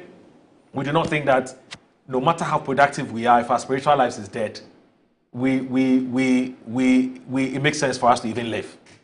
Do you understand what I'm saying? Yeah. Okay. So I get that. But I don't think that he's belittling the importance of prayer and thanksgiving. Well, I'm not that's the suggesting. I impression am not got from suggesting same. his submission. But the He's argument saying is that, that we can still walk and chew gum. We can still do our national prayer and thanksgiving on a day when it's a holiday. I agree. So that we kill two birds with one stone, as I did indicate earlier. That's where Moro, it's coming from. I wouldn't even mind. Okay. If we agree that every Sunday is a day we worship. Yes. And so every Sunday, maybe first Sunday of the month, yes, is declared as a national day of what? Prayer and thanksgiving. That's in this also country. fine. We can do it. Yes. We can tell the Muslims every first Friday of the month is declared as a national prayer day and thanksgiving. Do it. No, that's also a good so idea. These are all the things. That's a good these idea. are community we can have and nobody have a problem. So does it mean that perhaps the conversation leading up to that Met amendment were not that thorough? I don't think we're not thorough. As I said, this thing we're all thought through. I don't know what it's going to be like moving forward. What we are having this morning, is it going to remain the same forever and never? Yeah. Are we going to have a day where some of the proposals we are bringing on board will kick in? Yeah. So we'll get there. Yeah. You and I have the opportunity to raise these issues even on the floor of the House. Right. Make a strong case for it. And I believe government will listen and then they will come in. That's very interesting. We have the opportunity. We can go and raise this in the House and debate it. And I don't know if the day we can make a proposal that I believe government can listen to. Yeah. If the understanding is that, you know what, we all agree we need to pray for the nation, regardless of what you believe in. But we think that that thing should happen on a public holiday, or that the days we worship, we should declare either the first week of that day. We can agree on something that will work for all of us. Okay. The point I don't want us to make is to suggest that these things, and I think you have not made that forcefully, but subtly you are trying to put the argument. It's as if this thing is a waste of time, waste of productivity. Okay. This is the time we are supposed to be working and doing something. We are using it to go and pray. If you are going to argue or look at it from that perspective, I'm going to have a problem with it. Because I don't see prayer as a waste of time. I don't see prayer as not adding on to productivity. I don't see it like that at all.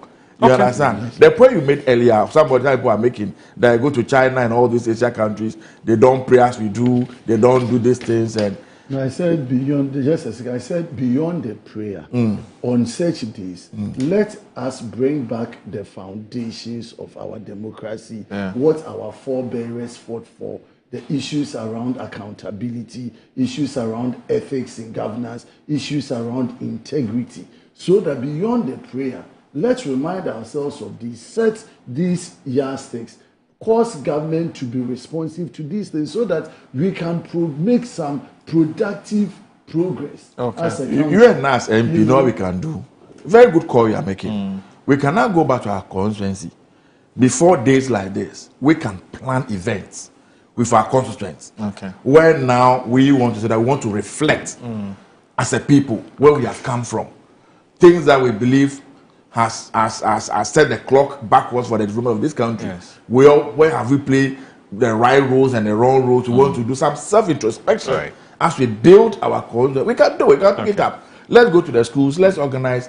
I can say that I'm going back to my constituency on a day like this. Let me organize some people. Let them go and talk to the young people about Ghana's history, where we have come from.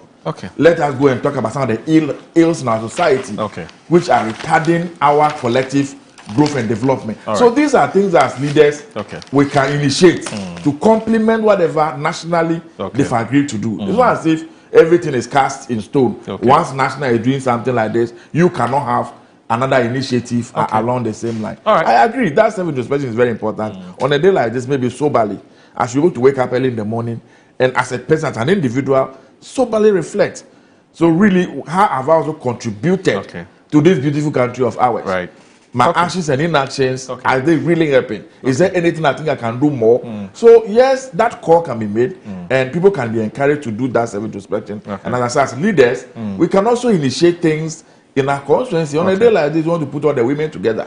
Let's reflect. How can we build their capacities? How can we get them to become more empowered to do things? The young people. How we can use it, maybe other to talk about drug abuse and all the social vices that are destroying the youth. You can plan a program, on an occasion like that, so that it doesn't become, like has always been the case, for which some people will argue that holidays are unproductive. Because oftentimes, people that use the holidays to engage in other social vices that we all generally would have frowned on that it shouldn't happen. Okay. There are the things that they use them for. When people go to the beaches, beyond the fact that they will buy and drink, what do they do at the beaches? What activities? People are smoking, they are taking all manner of drugs, they are engaging in all manner of activities. So we can use Okela to sensitize, to bring some awareness, to get people to reposition their thinking, towards our collective development as a people. There's something else that the youth do a lot on holidays, but that we won't talk about. If you tell them it's a social vice, they'll fight you. Yes. Which one is that? You see? Which one is that? Okay, so you're talking about reflecting. Why are you running away? We should reflect and do introspection on a day like this. I'm saying there's another thing that the youth do a lot. So tell us. Let's discuss it's between men and women. I mean, it's between men and women, but they won't agree it's a social vice. Yeah, because normally after events like this, we are told, even when you go to our beaches, the leftovers that you see, you'll be surprised. The leftovers that you see around our beaches, in our communities. So it's a conversation. Rubber leftovers. It's a lot of other rubber, other sticks. I didn't mention anything. I always say leftovers, right? It's a social vice. Stop it. So we can engage more. As I said, you and I have a huge responsibility. What are you using a day like this to do? They're inviting you to come to the community. Are you just going to, do the niceties, say the beautiful things, and you go away? Or is there opportunity for us to sit down with the young people and turn their energies into productive sector instead of all these things that we are talking about? So, I agree with you.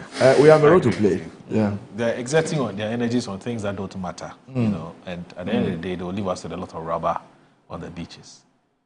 I haven't said that. Yes.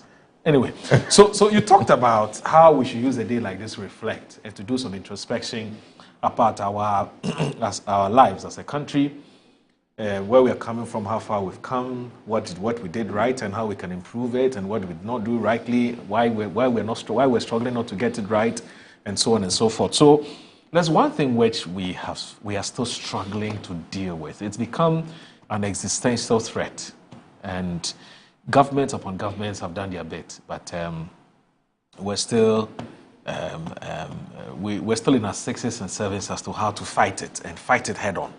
Okay, and I'm talking about illegal mining. Okay, and what we popularly call Galamsey. So we've taken the fight as a notch higher, and there's another task force which has been formed by the sector minister, the Lands and Natural Resources Ministry. And if you look at today's, today's Insight, the announcement has been carried in the paper. But of course, there are other closely related stories that I want us to look at. Whilst we're waiting to take the feed from the forecourt of Jubilee House, I'm talking about the National Prayer and Thanksgiving, which Honorable Isaac Boama is excited about. In fact, he would have wished that he was there. But anyway, so it says that Ministry of Lands and Natural Resources, for immediate release, is the Ministry of Lands and Natural Resources wishes to formally announce that, in line with the government's commitment to addressing the menace of illegal mining, popularly known as Galamsey, an effective and robust intelligence-led secretariat, so this one is not a task force, it's a secretariat, sorry about that, has been officially launched to operate as the central authority for initiating, coordinating, and supervising all anti-illegal mining operations across the country. The Secretariat, known as the National Anti-Illegal Mining Operations Secretariat, is called the NIMOS, right? It's the result of collaboration among stakeholders across the Ministry of Defense, Ministry of the Interior, the National Security Council, and the Ministry of Lands and Natural Resources to help combat the serious environmental threat of illegal mining. The objective of NIMOS is to create a well-coordinated framework to address the crackdown on illegal mining and its related harms. Now, in view of the Integrated Intelligence Initiative, the Ministry wishes to emphatically state that no person, individual, or organized group is allowed. This is important.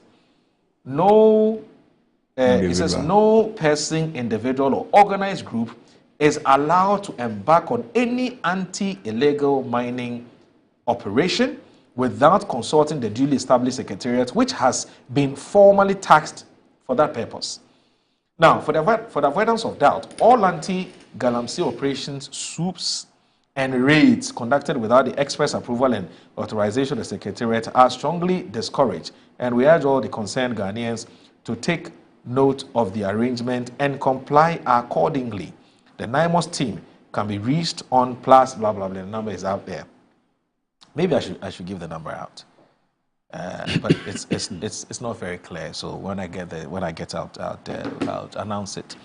Now it says on that note, the ministry wishes to reiterate its commitment to dealing decisively with the threat of illegal mining through the range of interventions that are currently in place to clean up the environment, combat climate change, reclaim depleted land, and restore all polluted water bodies to their pristine condition. So that's the announcement. So closely related to this, we're told 4 Chinese Galamseyers arrested with pump action guns, right? Now, that is on page 6 of today's daily guide. IL Joe Ewa in Kumasi reports that 4 Chinese illegal miners, also known as Galamseyers, who have been destroying river bodies which serve as sources of drinking water for some communities in the Ashanti region, have been arrested in possession of pump action guns. Now, the suspects made up of Li Kwang is 44. There's Lu. The next track is Yes, Li Kwang. But you've worked with a lot of Chinese people, so you can help me. Lu, 36. There's also Li Yu, 47. And Su Shang, 63. Now, they have been mining illegally along Su Shang. That's the name of the guy. He's 63. They've been mining, did I mention it correctly? Anyway, they've been mining illegally along the Subing and the Jimmy rivers at Atetem, a farming community in the Dansi Asokwa district. Significantly, the arrest of the illegal miners over the weekend was made possible following a joint security operation by the Ashanti Regional Police Command and the Minerals Development Fund. You know the boss of the MDF, that's the National Women's Organizer of the NDC. We saw the videos, right? Now, according to reports, the security agents and the MDF had lately been receiving reports about how the aforementioned Chinese nationals were destroying river bodies with impunity through their illegal mining activities. Now, to help save the river bodies and the environment, the police and the MDF officials have stormed the site where the Chinese nationals were said to be destroying the river bodies over the weekend. And to their dismay, the police and MDF officials realized that indeed the Chinese illegal miners had destroyed a huge portion of the land. They then managed to swiftly apprehend the Chinese miners and lock them up to face the law. We saw that. So that's the video in your shots. That's the Honorable, the National Women's Organizer of the NDC, who is also the MIF, the MIF boss.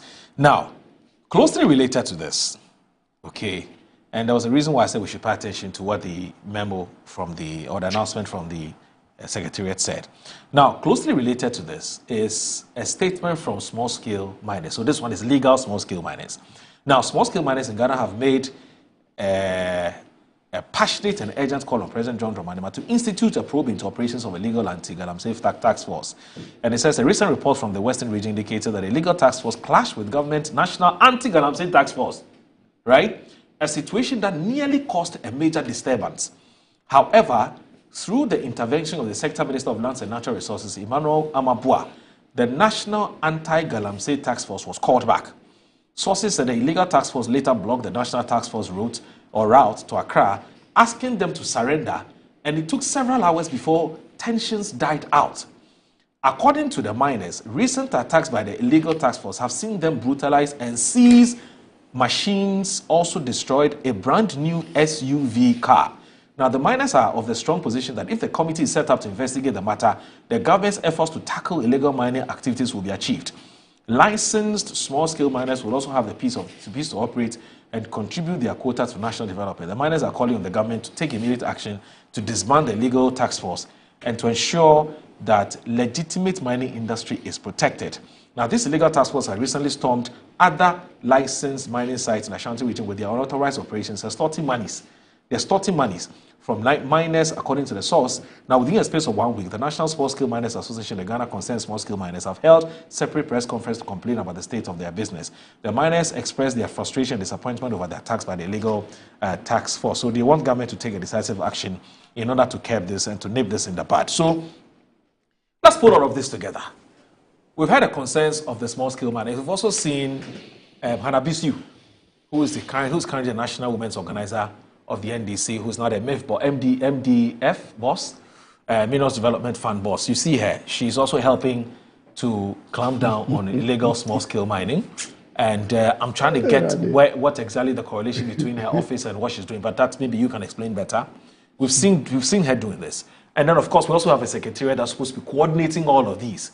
And an interview with the secretariat, the spokesperson for the secretariat was saying they're not even aware of what is happening with all these so-called Galamsey, anti-Galamsey task force going around. And so there's a problem there, isn't there, with coordination and collaboration and organizing and managing the whole process. So, Honorable, how do you see this, all of these?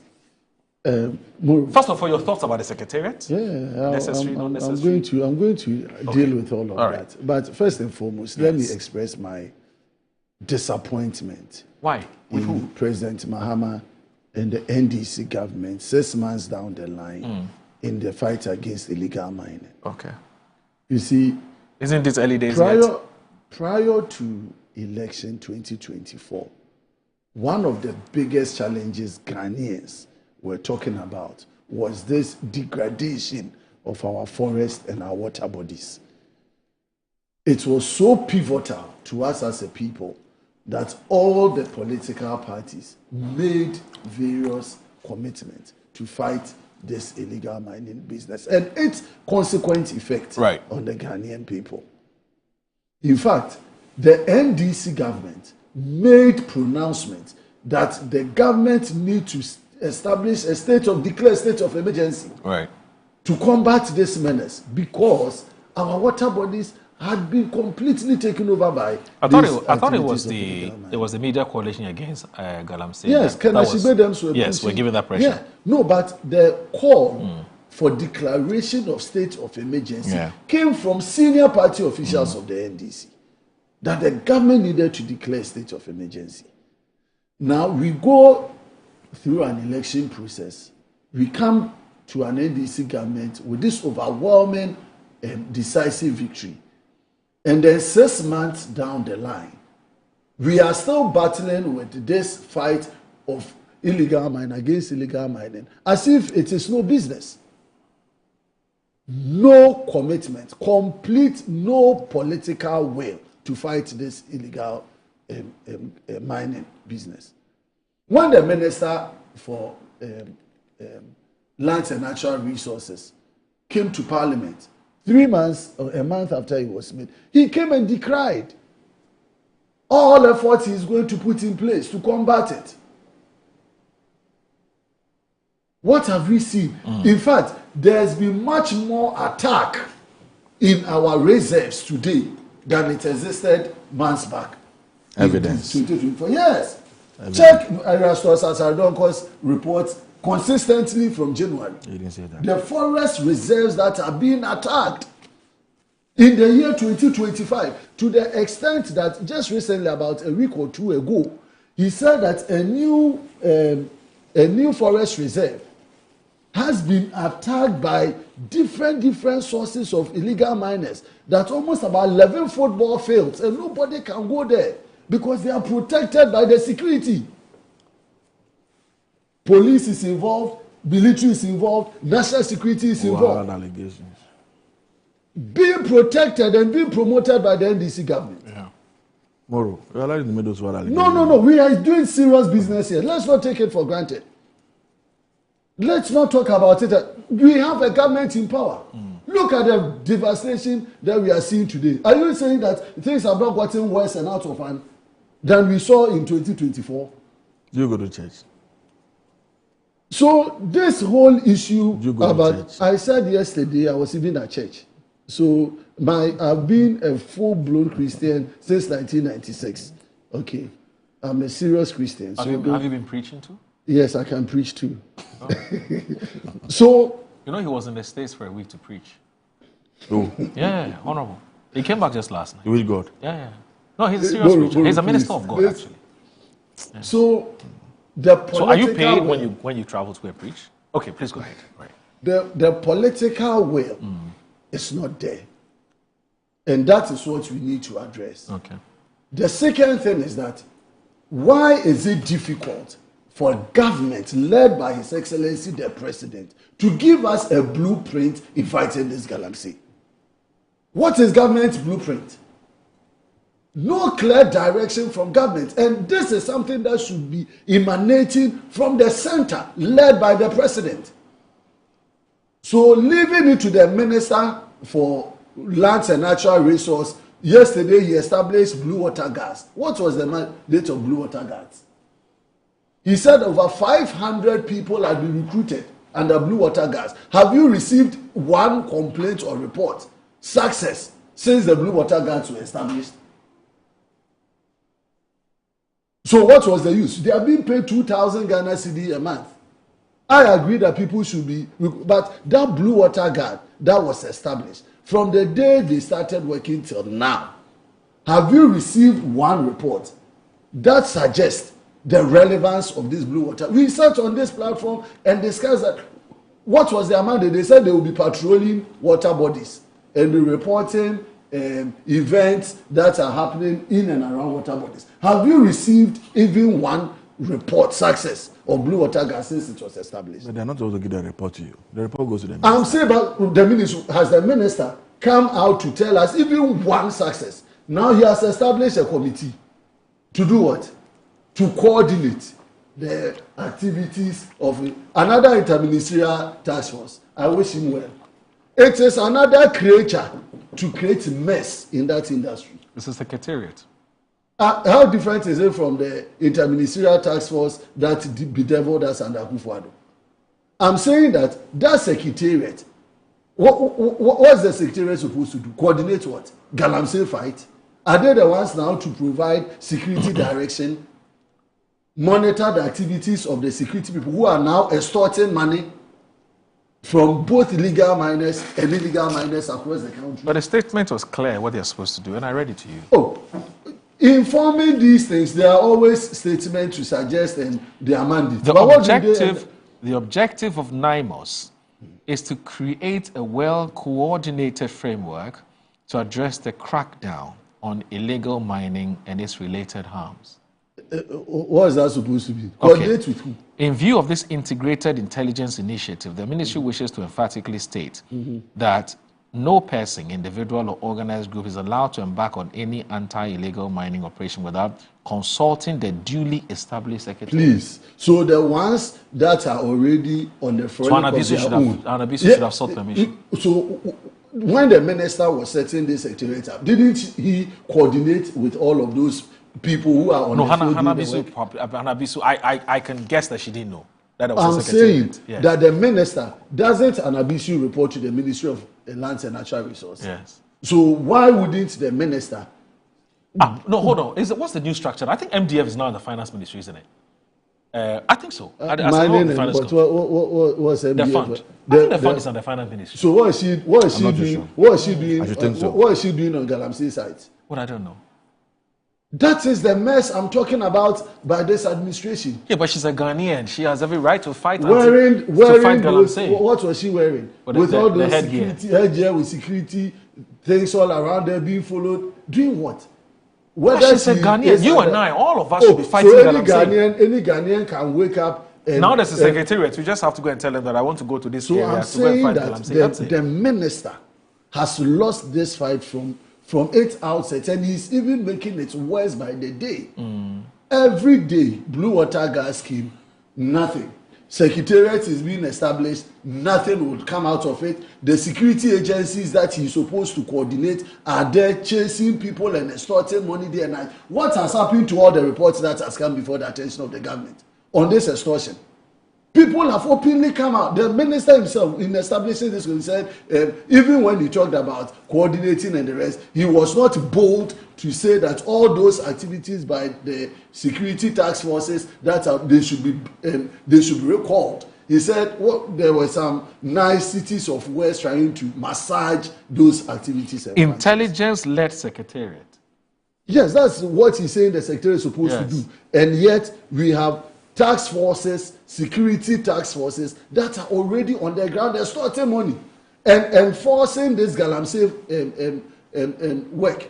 They are the ones providing security for, and Iran source has made it clear. Go and read all the reports from January. Are you suggesting that the secretariat won't make any difference? I'm saying that the secretariat is another creature to even deepen this Galamsey business. How? They are only making the system, they are creating a mechanism to allow people to oversee. Where is the commitment? Where is the fight? They have not shown anything. I'm saying that from the president, this is a mandate on the president. The president is the one to give direction to the state so that the Minister for Lands and Natural Resources can drive it. Now the president is sitting comfortably at Jubilee House, behaving as if he's not seeing this devastation in our forests. But let me ask you this. Let me ask you, the Honorable. We just talked about how untidy it was beginning to look, where you have a situation, in fact, a situation where different task forces are going around different, mining sites and ostensibly, right, fight Galamsey. Now, we've seen Hanabisu. We've seen a situation where at the MCE, DCE, or the MMDC level, there's a task force. There's a regional task force, and so on and so forth. District task force. Right, and then there's a national task force. Now, don't you think that it is important to have a center that coordinates the activities of all of these? So, for instance, if I see some people come to me and they say, we are a task force, we are with the national security, with the national security or the national task force. If I want to cross-check whether this group have been officially sanctioned to do that job, shouldn't it be possible for me to call a center, like a call center? Oh, there's a group of guys who I'll say a friend with A, B, C, D. And I'm calling to find out whether indeed they have been mandated officially to do this job or not. Before they go ahead and do their job. Don't you think there must be a center? Why so a that center, journalists, everybody can call for some information? Why a center? Why do we have the ministry itself in existence? When these, I'm coming. You know the ministry has a lot of things. I'm coming. When these, whether it is district task force, regional task force, national task force, who sanctioned them? Are they not coming from the same Ministry of Lands and Natural Resources? Have you seen a police or military going to any site saying that I'm going to combat Galamsey fight without authorization from the center? So the ministry itself had given the directives and the mandate for either the district level to do it, or regional to do it, or national to do it. So that's presumably. Of course, but because without it, why would the people go there and have that audacity? And government had never cracked any ship that those people were there illegally. Government is in the known that district task forces are in operation, regional task forces are in operation, national task forces are in operation, and they have never declared those activities illegal. Okay. So it means that it is known to the center. Now, if there's a need to coordinate from a center by setting up a committee, what do? You need to recall and withdraw all of these task forces that are in existence. Recall them out, and then let the center now give us a blueprint in terms of how they want to coordinate this fight. And I'm saying that even this committee doesn't have the capacity. Because the blueprint in fighting this menace is not there. The commitment is not there. Even when it comes to arrest, we passed a beautiful law. Ghanaians that are arrested are supposed to be prosecuted. Foreigners are also supposed to be prosecuted. Now you arrest foreigners and you are giving them repatriation to go back without prosecution. All right. How many convicts, since you started arresting people from January, have you successfully prosecuted under this? You want the numbers? Okay. We'll give you, I'm sure that Fred is here. If you have some numbers, you would provide. But this is Good Morning Ghana on Metro Television. Please stay with us. We'll be right back.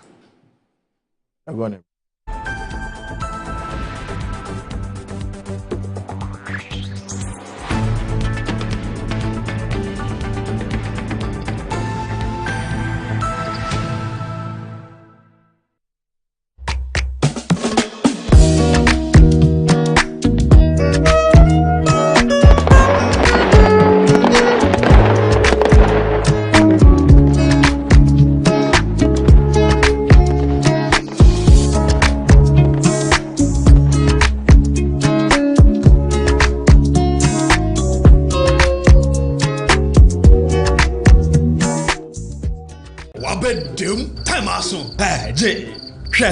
Watch it, na learning. Missy, watch and learn. Makwaya mabesisia. Abozege. Akache say no ya konate and the more drink woman. Hey. But I didn't mean. Oh, sorry. She knew her old days. Eji. Dabio, baby wom. Ready? Hey, baby wom. Uncle. Ah, Eji. I'll cause some discomfort. Ah. Uncle. Sorry, well, uncle, where would the dad? Why your funeral? At to phone for Aerofield Trading. Sorry, it killed them all. Na mumshe na ndadanya waso mosquito coil esudu womunumu. Na say spray with them musa. Chansima edronum ansa na akodan no mu. Enkratoi FDA ajatum.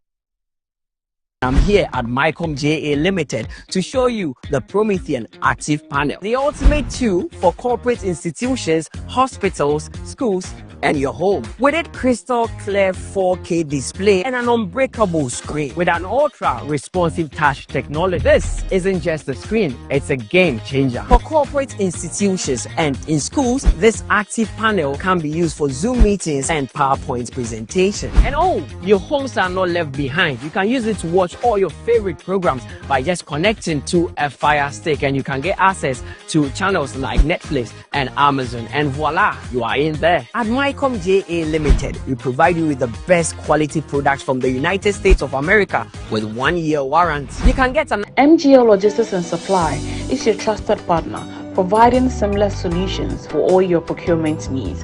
From sourcing products to managing imports and exports, we ensure smooth and efficient transactions every step of the way. Whether you require goods from across the globe or need assistance in exporting your products to international markets, we got you covered. General trading is at the heart of our expertise. We specialize in a wide range of products, catering to various industries and markets. As a trusted dealership in building materials, we provide high-quality products that meet the demands of our construction projects. Additionally, we act as manufacturers' representatives, connecting producers with distributors. Our expertise in logistics is the backbone of our operations. We plan and execute transportation and delivery of goods, ensuring they reach their destination on time and in optimal condition.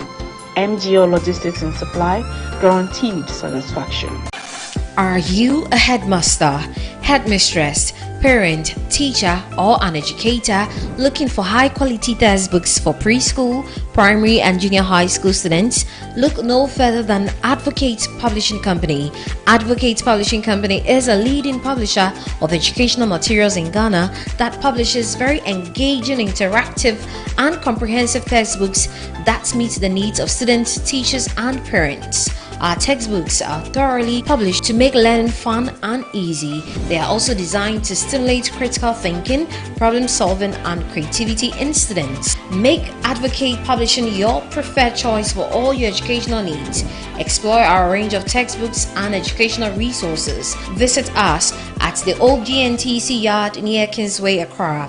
You can contact us on 0503 786 776 or 02408 06354, also 0531 600360, and connect with us on Instagram, X, and Facebook at Advo Publishing. Don't settle for less. Choose the best. Advocate Publishing Company, empowering young minds one textbook at a time. Thinking publishing, think Advocate Publishing. Mommy.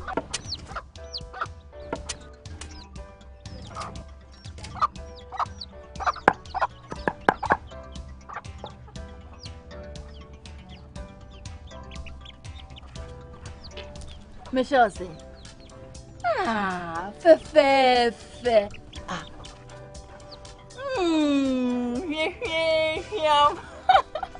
Different era, better result. Time has changed and time has brought Kel Charcoal Toothpaste, healthy gums, anti-cavity, fresher breath, and it whitens teeth.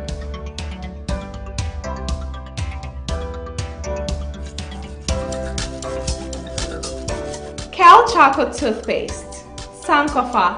Yenchi, Kel Chocolate Toothpaste. happy smile.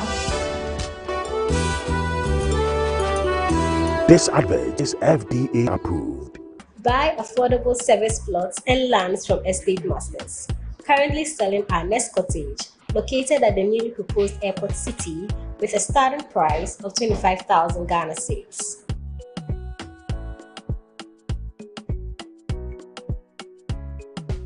We also have Palm Hills, located at Panfukro in the Gomwa East District, also with a starting price of 15,000 Ghana cedis.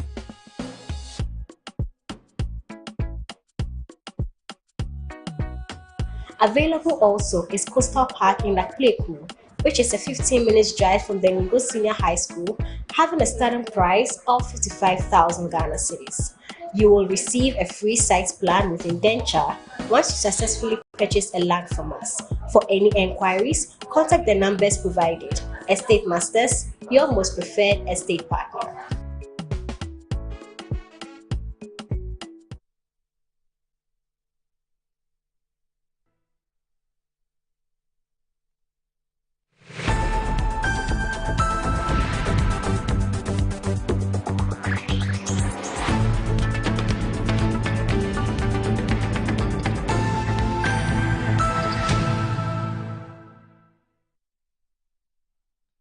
You're live in Good Morning Ghana on Metro Television, and with me here in the studio is Isaac Boawanyako, who is the Honorable Member of Parliament for the Efia constituency, and also Fred Agbenyo is the Honorable Member of Parliament for the people of Guan. And remember that we're still advocating, we're lobbying, we're pushing hard for Guan to be changed to SAL, and so we hope that the appointing authorities, or say that the powers that be, that's what I should be saying, are listening and sort of fast track the process so that it becomes SAL instead of Guan. Fred, he says you have failed woefully in your fight against illegal mining, and he's giving you all the reasons why. Well, I will resist the temptation to politicize this fight against Galamsey. Okay. And so I am deliberately not going to respond to most of the things he said.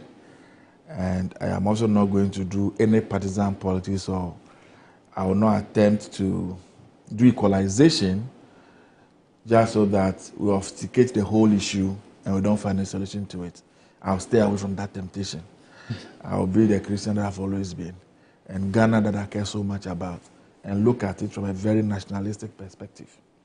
Moro, this country of ours, almost 35 million plus people, we have come together under a constitution and agree that when it comes to governance, when it comes to the management of our national assets, natural resources, and human beings, we entrust that power and that authority in the hands of a few people so they can manage these things for us. Because we all believe that given the opportunity, all of us cannot do it. It will be very chaotic.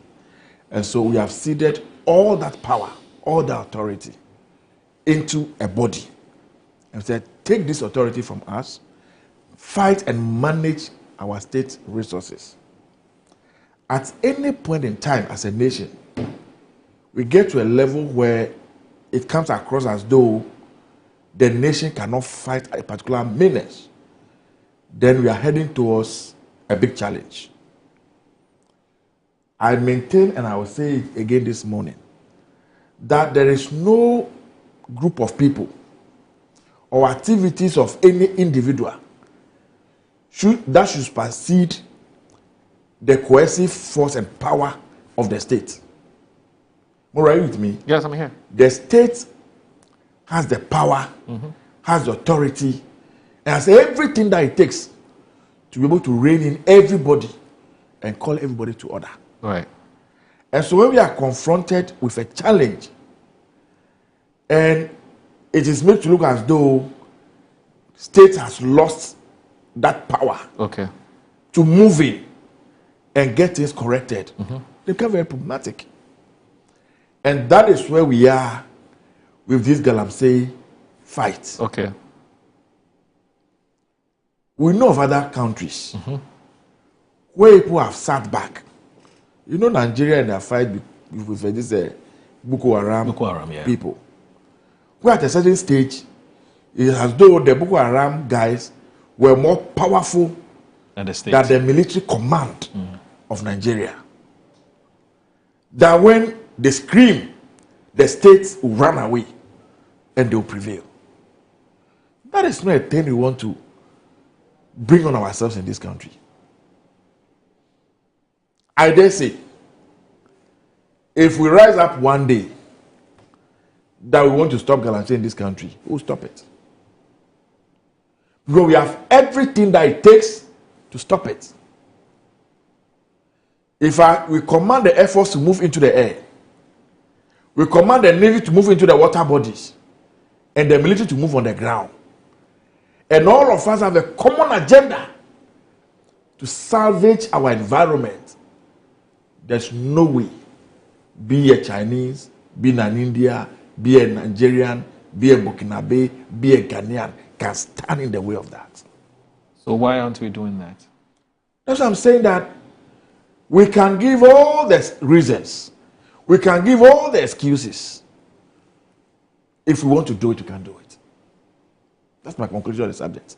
And why aren't we doing it? If we want to see this whole Galamsey and mining issue, if you don't take time, when you are in power and you are confronted with the facts and the reality, your attitude, your commentary, and your approach towards everything will change.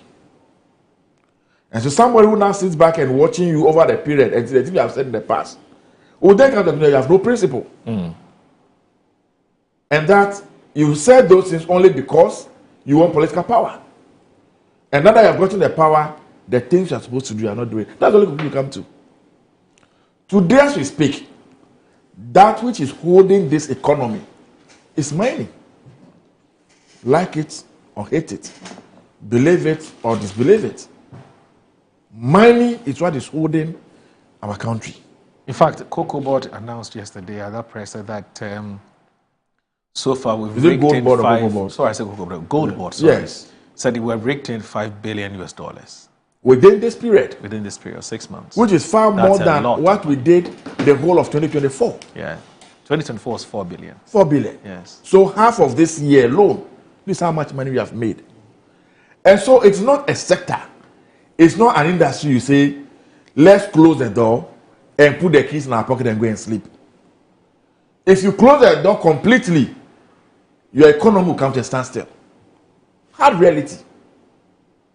My question has always been, are we the only nation in the world that God, by his own kindness, has blessed with gold? Are we the only nation? What is it that nations like Australia, nations like South Africa, and others are doing? Leadership. With their mining, that they are not witnessing the kind of things we are witnessing. They also have their illegal miners, but it's not on the same scale. Yes. But they call it Sama or something. Yeah. They have you see, one, yeah. They you have see, me, all of us in leadership must take responsibility. All of us in leadership must take responsibility. We can play the ostrich. We can do the politicking. Today is in opposition, so we will say whichever way. I'm also in power, I'll say whichever way. It doesn't address the problem on the ground. And leadership must take responsibility. There is no way we can stop mining in this country. If you check the creation story of the Bible, God said before he created a man, he has created everything. The last thing God created is what? A man. And he said, I've given you dominion and authority over everything that you have created. Okay. God is not a wicked person that will create human beings to come and serve under the sun. Before he brought all of us onto this land, all the things that we need to survive and to develop as a nation, he has put it under the F-class. You're cutting me short. He has put it under the F-class. We didn't beg for the oil we have beneath the F-class. We didn't beg for the gold. Okay. We didn't beg for the diamonds. We didn't beg for anything. All right. God generously gave it to us. Let me we are now using it to destroy ourselves. Okay, so let me rudely interrupt you. We mentioned at the beginning of the program we'll give crossing the to the forecourt. of the Jubilee House nationalistic. to bring you the program event, the National Day of Thanksgiving and prayers. Oh, okay. We actually wanted to catch a bit of the Speaker of Parliament's speech, but he's done. So let's try and wrap up in the next few minutes so that we can cross over and take the full event. Yeah. So let me just try. See, we need to rise up as a people. Now, the problem we seem to have now, where do we draw the lines? Okay. Where those who understand the terminology will tell you, Galamsey doesn't mean illegal mining. Yeah. Now, you are not too sure about activities of illegal mining, small-scale miners, and even the big-scale miners. How on earth do we start in this country? Enter into agreement with some of these big mining companies that when they extract our gold, as a nation, Ghana, we don't have a national refinery that will refine our own gold and create employment. Okay. And that we carry all this gold abroad to go and create employment for others. Okay. These companies are able to repatriate all the monies they make 100% to their countries. Right. And nothing comes back to our country. Okay. You see, I get so emotional when I'm describing this subject. And if I don't take time, I'll say things that I'll end up stepping on several toes. Because really, what kind of society are we building? Yeah. The gold that we tend to be benefiting from now in this country is a gold that is either coming from the small scale people and sometimes even the illegal people. The one that is legitimate, the big one, they take all the money to their countries. Okay. And we are here. How can you have gold and be getting 3%, 2% royalties? And that is all you get. Okay. And some taxes. Meanwhile, this company, mining company, go to the western region. We spend money to go and take taxes, construct roads. Then they go and put their big vehicles on the roads and destroy the roads in no time. Okay. And yeah, all the money they make, they take the money abroad. Right. And every day we are running around looking for money to go and construct roads. Why are we not asking them to fix all the roads in all those regions? Yeah. Build the asphalt roads and use their vehicles on it. And so it's leadership. We must rise up to the occasion. We must rise up to the party. Let's stop the joke, the politicking about this whole subject.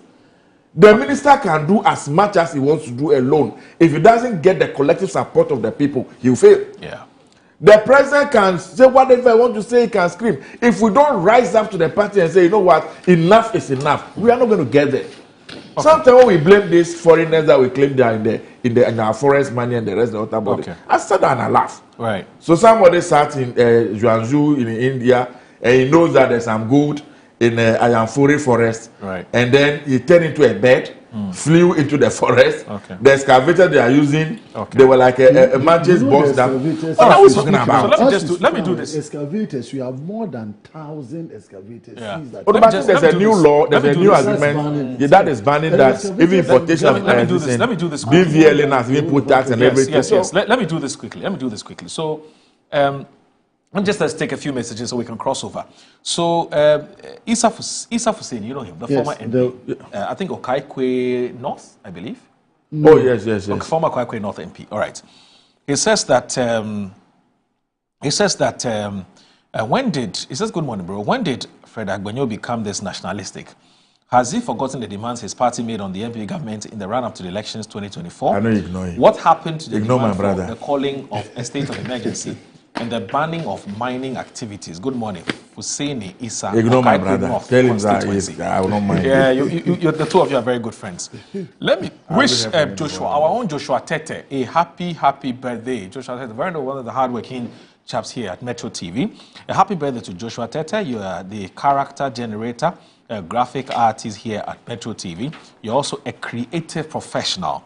That's the man in your shot. The team here at Metro TV wish you a great year. Happy Joshua Tete. That's his fiance, I believe. That's his fiance.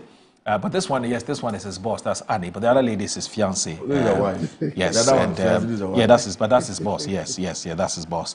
Let me also say this one. So Sam Aku Kelly, Legon Hill says, Moro, as a natural resource management professional, I'm deeply worried about the approach and urgency with which the current government is also fighting the Galamsey menace.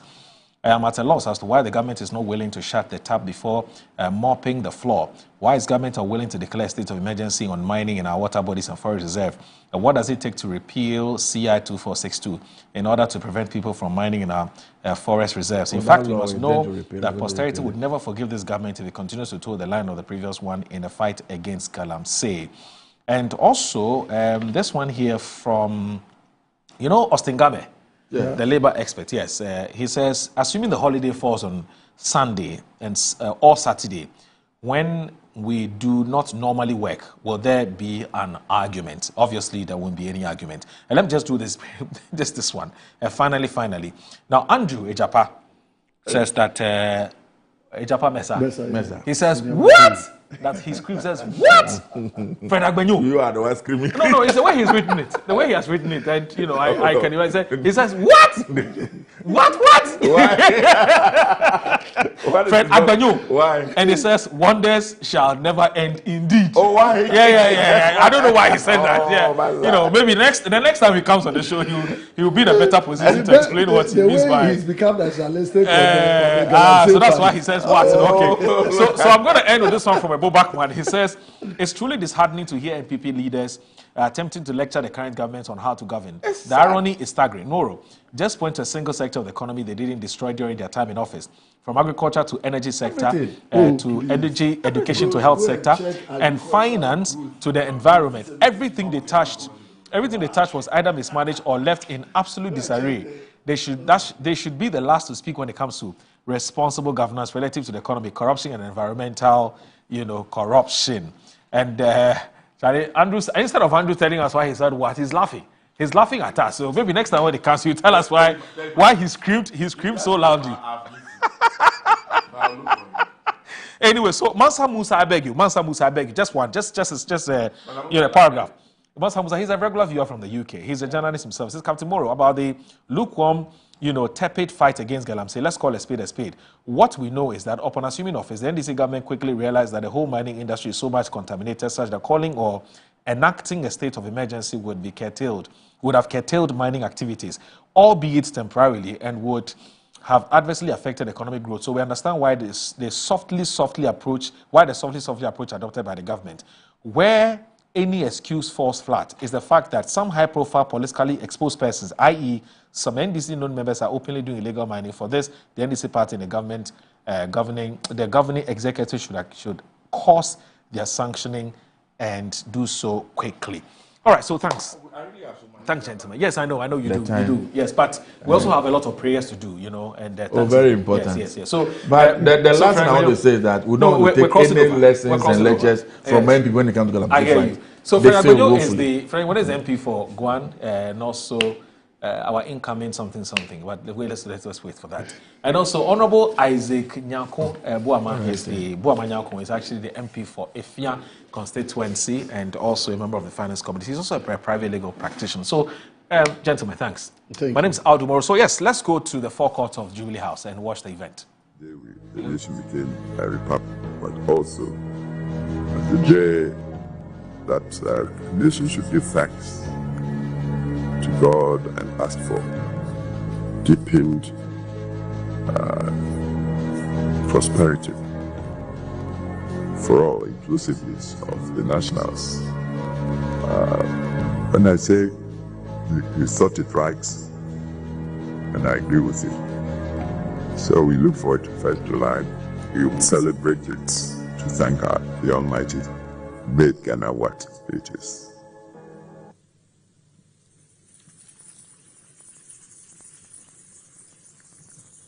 We want to thank former President J. Kufuor for that goodwill message. We want to continue the service by receiving the second scripture reading. And this will be read by the Acting Chief Justice, Paul Bafoboni. He'll be reading 2 Chronicles chapter 7, verse 14 to 16. Let's welcome Acting Chief Justice.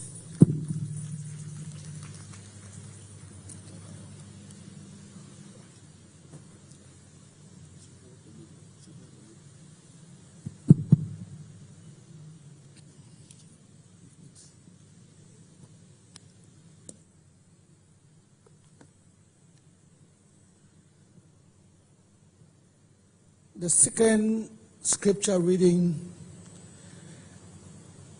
is taken from 2 Chronicles chapter 7, verse 14 to 16. 2 Chronicles 7, 14 to 16. Let's hear the word of God.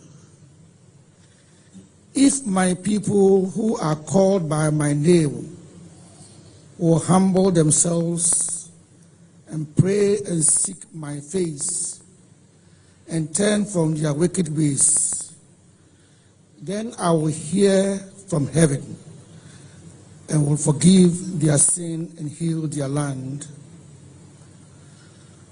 Now my eyes will be open and my ears attentive to prayer made in this place.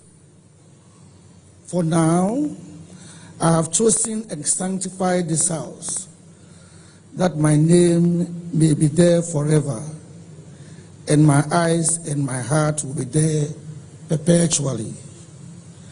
This is the word of the Lord.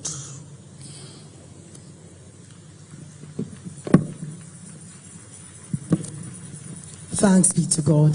Let's appreciate the Acting Chief Justice with a clap offering, please.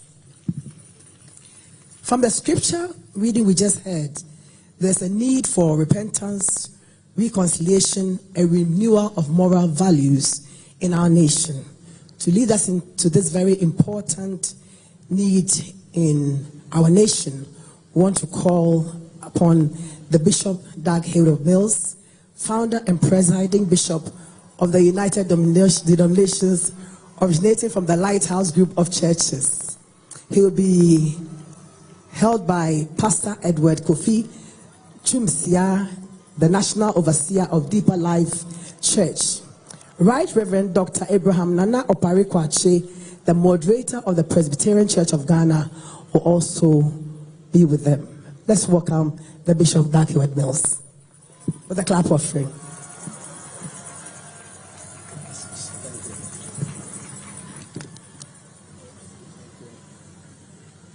Hallelujah.